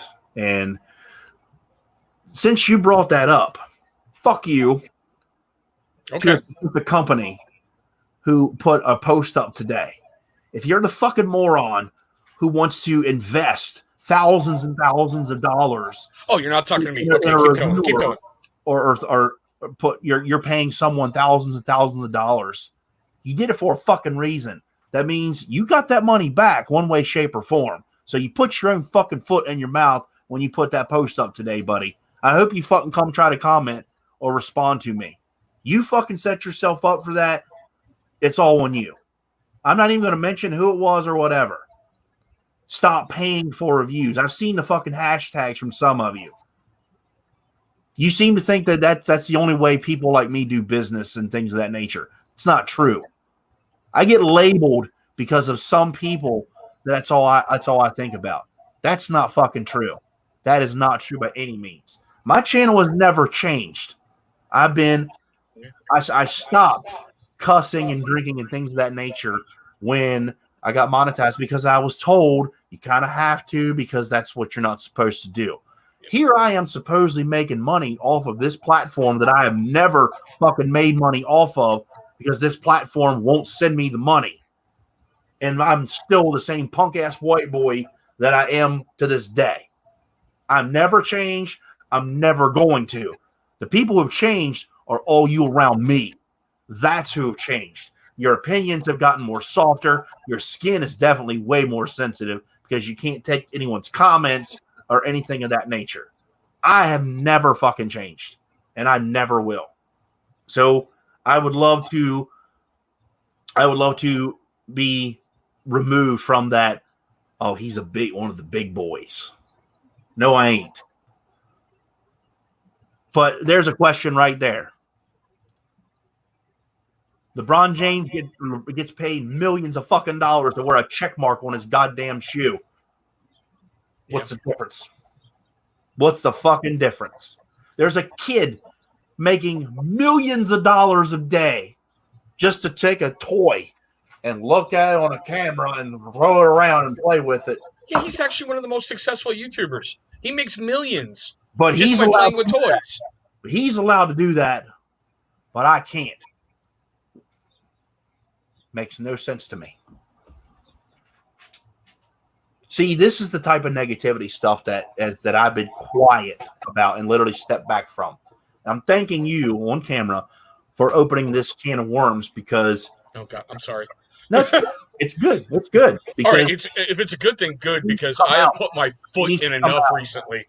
People want to honestly think that it's all about a select group of us. I won't even tell you who they are. A select group of us, that's all we talk about and think about is money. That ain't true. You're not on the other side of the perspective. You don't know what's going on. You don't know anything because whatever happens between my review and the company that I am giving to you is our business. Agreed. Agreed. 100%. Agreed. So fuck you to all of you all who want to still be negative to me, give me thumbs down just because you don't like what I have to say. It's real simple. Unsubscribe, block, move on. I've done it to a company you all know very well that he knows very well. I blocked that company for my own personal reasons. Have you seen me ever talk about them? bad? No. Because I'll give you that. I'll give you that. You have. I moved on. That's it. So all you people want to run your mouth about that issue, you're just digging a hole for yourself. He's actually the highest YouTube, I believe. Yeah, that kid playing with toys. He is seriously the highest paid YouTuber in the world just to play with toys. But I am literally sitting on 3,600, probably about 3,000 after this video comes out, because I'm being honest and real. Y'all can't handle real. That's the problem. I didn't change. You did. Okay, well, I want to run with that real quick. I really do. And I'm grateful that you're going to give me this. There's a huge difference in someone going, I haven't changed. Like you, damn it, I always point the wrong way. Sorry. I still have yet to get that down after doing live feeds. You've been the same guy ever since I've been watching you. Oh, hey, look, there's Sean P.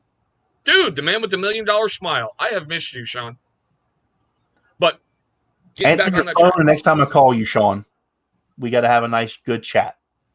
Yeah, but, going down that track, I hate seeing people who have been one way, then they flip to another way, then that's not working, then they flip over here, then they flip over there. It's like, just be you.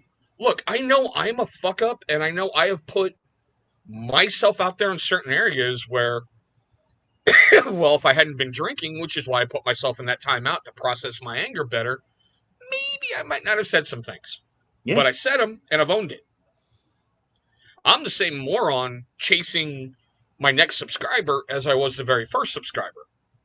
And I'll be honest, I never thought I'd get over 3,000 subscribers. I never thought I'd get over 100.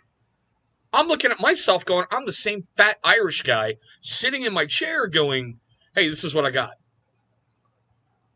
So whoever's watching me, thank you. I appreciate it. Whoever's subscribing, thank you. I appreciate you. I feel the same way. And those of you who hate me, fine.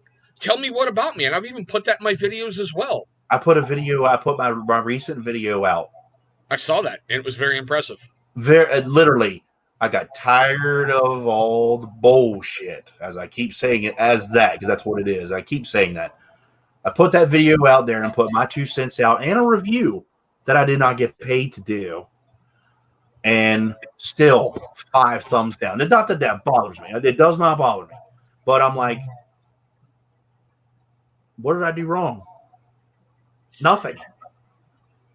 Yeah, but you see, I can sit and I can joke and go, okay, I'm over a certain subscriber count. Everyone goes, oh, he's probably getting product left or right. He's getting product all the time. No, I've bought 99.9999% of everything I've ever had. I can literally count on one hand how many companies have sent me product. One hand. I'm very grateful that companies send me products. As an example, in my hand right now, this was sent to me for free. Thank you, Jeffrey and Michael from Artiest Man, because they wanted to review it. They thought I already had it, and I didn't have it. Thank you for sending it to me. I appreciate it. I get companies that send me products still to review, or if they literally, I just want your opinion on this, and that's what they want, and I give it to them. I do. Funny thing is, I still buy products that I want to wear. I buy what I want, what I know I'm going to use. I buy products. I know reviewers that are bigger than I am that have said, I'm not buying a product ever again. Great, okay. Good on you. Okay. Good for you. Good for you. Or if we're talking about things, I don't buy from companies anymore. Okay. Good for you. See how far that gets you. Yeah.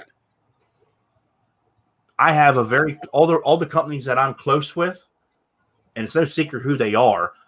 I'm close to them for a reason. I believe in them, or they respect me. It's not all about business all the time.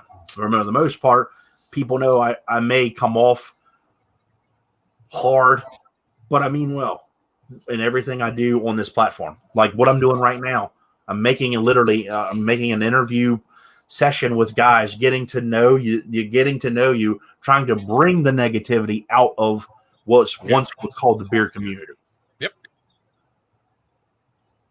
Like here's one. I'm saying this out here. I don't care if anybody gets mad or this person gets mad. A person who's not liked a lot by people who I would love to put on this channel, Rob Acker. I would love open invitation to put him in the hot seat. I would love to see that. I really would. Yeah. He's put out some videos that people have downed him on, and he has. I would love to get in here and just have a chat with him. He's into woodworking now, just to get to know people. That was all this whole entire idea came from. Yeah, he looks a lot different now than he ever has. He actually looks happy. He really does. Yeah, and he put in his Instagram feed not that long ago, I take a break from the community, and then I come back, and what the fuck are you all doing? He literally just asked the question, what the hell are you guys still doing? Yep. There's a select few of you who I'm talking about, and it's like I said, I'm being respectful enough to not say names. I'm really not. You can throw me under that bus because I know personally where I have screwed up, and I've been working hard to rectify. I'm not talking about you. There's a select group of people that just continue to want to bring negativity in here, or that's all they search for. I see it. I hear it. Carbon copies of certain things of that nature. I'm like, I'm not touching that one because a name came to me all of a sudden, and I'm keeping my damn mouth shut.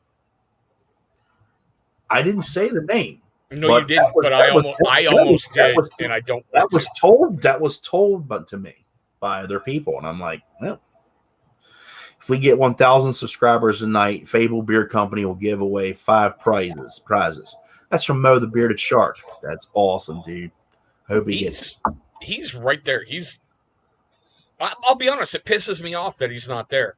And I even told him, because I've got this green screen working now, when I get him back on my show, I'm going to have sharks swimming back there when I get him back on. That's really cool. I've always had a good soft spot in my heart for Bo, and always will. He knows it. A great dude. He's been a great guy. He was one of the few people who actually checked on me and Mandy when she had her surgery last year and bought us dinner. Nice. Which is awesome, which is cool. I'm not saying that anybody should have, but I'd step back at that time because Mandy had a female problem, and that was more important at the time. And he was the first and one of the few who was on me on a regular basis. He was. I hope I answered your last question correctly and as best I could. Yeah, actually you did. You really did. You really surprised me. You really did. I would have never expected that answer, ever. Money is the root of all evil. People can take it or take that however they want to say. You can look at me right now and say what I'm getting ready to say is one of the stupidest things I've ever said. I didn't make this platform to be rich and make money. I didn't. I didn't even know that was even possible when I first started. I didn't know. I did it just because I was like, he can do this. I can do that. That's exactly I know that feeling. I know that feeling. That's the only reason why I did it.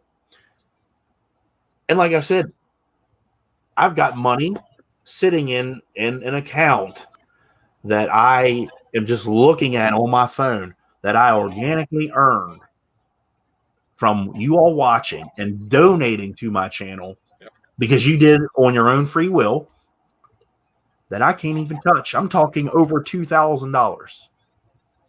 See, that would drive me insane.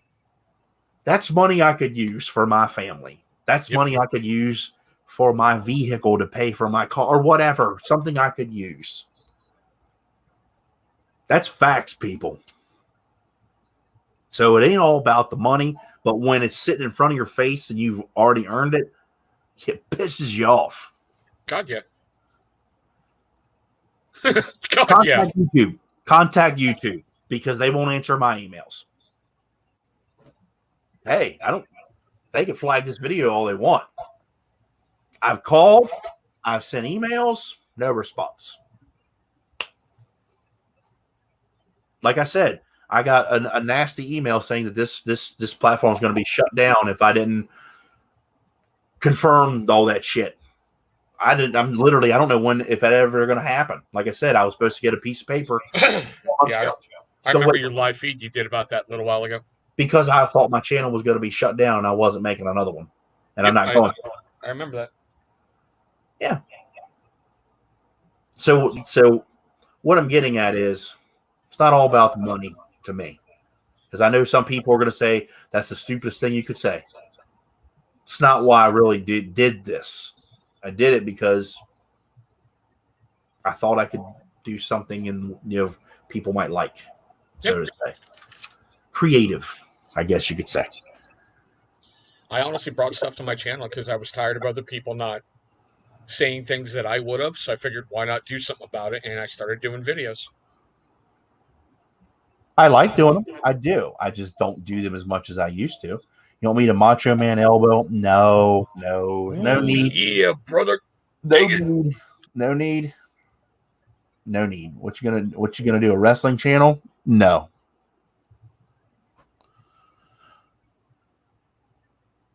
Oh, I'm reading. I'm getting asked a question actually through my phone. I'm sure that they're watching. No, I'm not mad at you. I'm not going to tell that person's name. No, I'm with you, Scott. The main reason I don't have a YouTube channel. That's the main reason. You know what, Sean P? That actually, I thought about doing that. I've been asked a lot to do a wrestling channel. I have. Dan C wanted me to do a book review.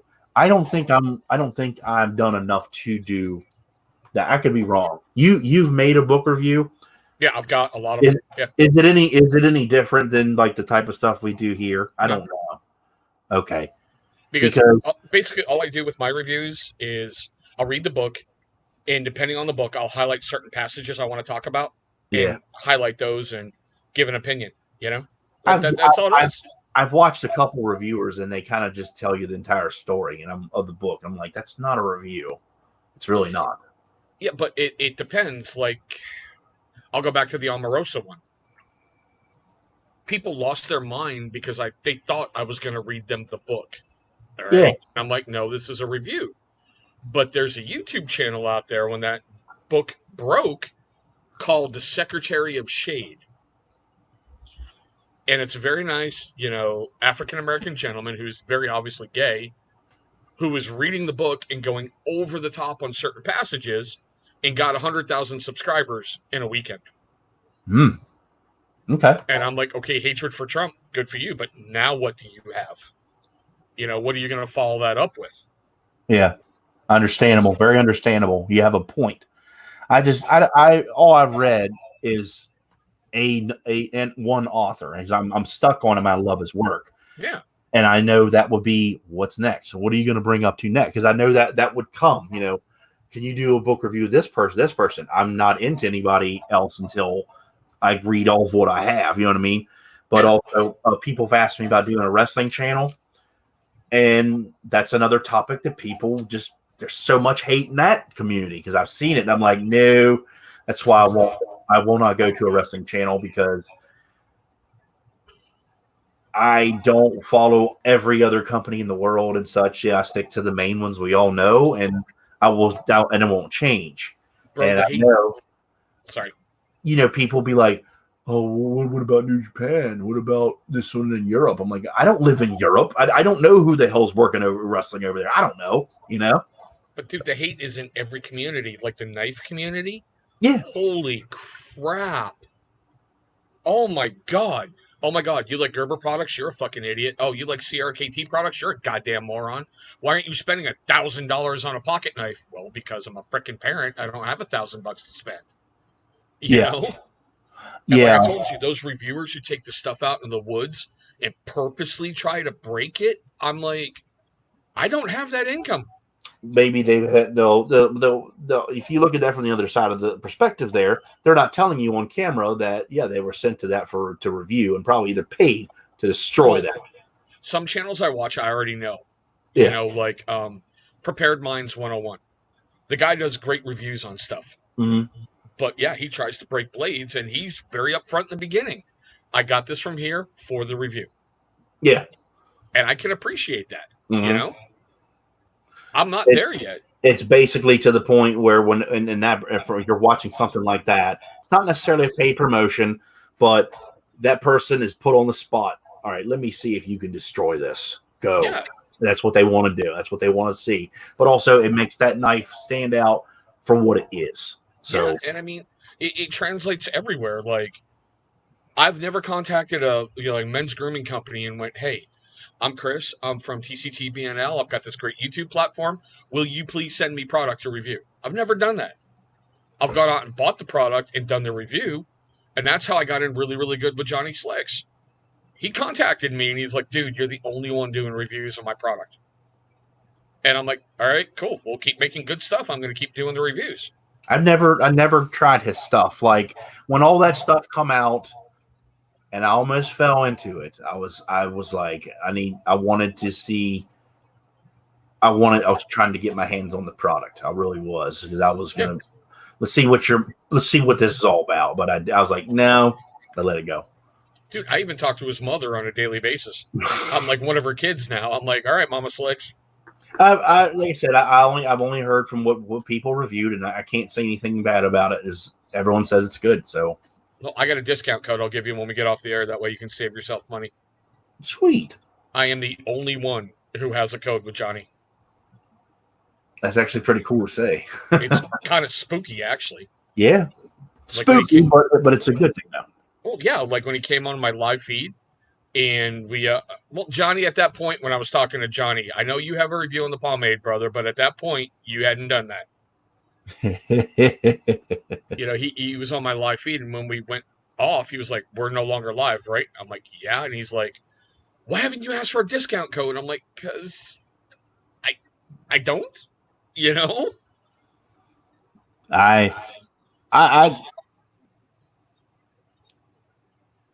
did for a while, but I'm not really worried about it now, because as long as the viewer gets the discount, I'm fine with that. Yeah. It don't bother me. You know, I try to I give agree. back as much as I can.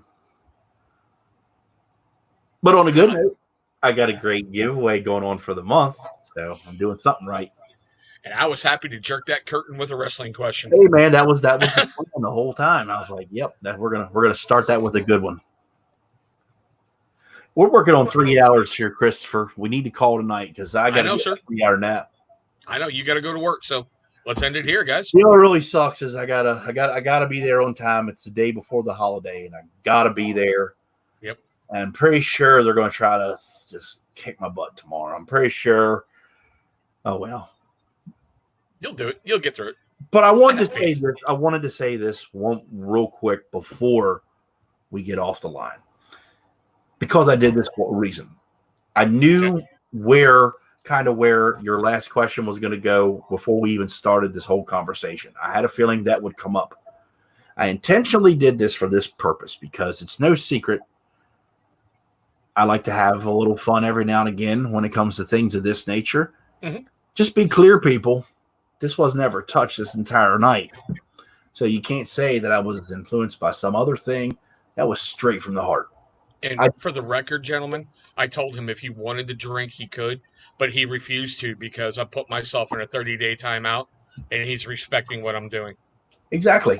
And I made sure I told him that. I said, no, I support your 30-day timeout, and I haven't done, and I'm not going to, you can't have any. I can. I wasn't going to do that. I know. And everything I said tonight about that from the heart, unsubscribe. It's on you. That's all I'm saying. There you go, brother. We're going to end it tonight. Next week, we're going to have the owner of Mud Cat Whiskers. Nice. I have never worked with the company, and I actually wanted to do that for this one this way, because this is a company I don't know a lot about or experience with them. So I want to get into their head from an outsider point of view, because I don't know anything about them. Just to really interview somebody, that you don't know about or interact with, Yeah, nice. So we'll have Mudcat Whiskers on here next week. Same bat time and channel. You know how it goes. Sweet. Thanks for having me on, brother. It was a blast. It's been a fun time talking to you, Chris. You're the longest one we've had, almost 3 hours. I know. Ooh. Everybody keep on bearding. Enjoy your 4th of July weekend. We'll see you soon.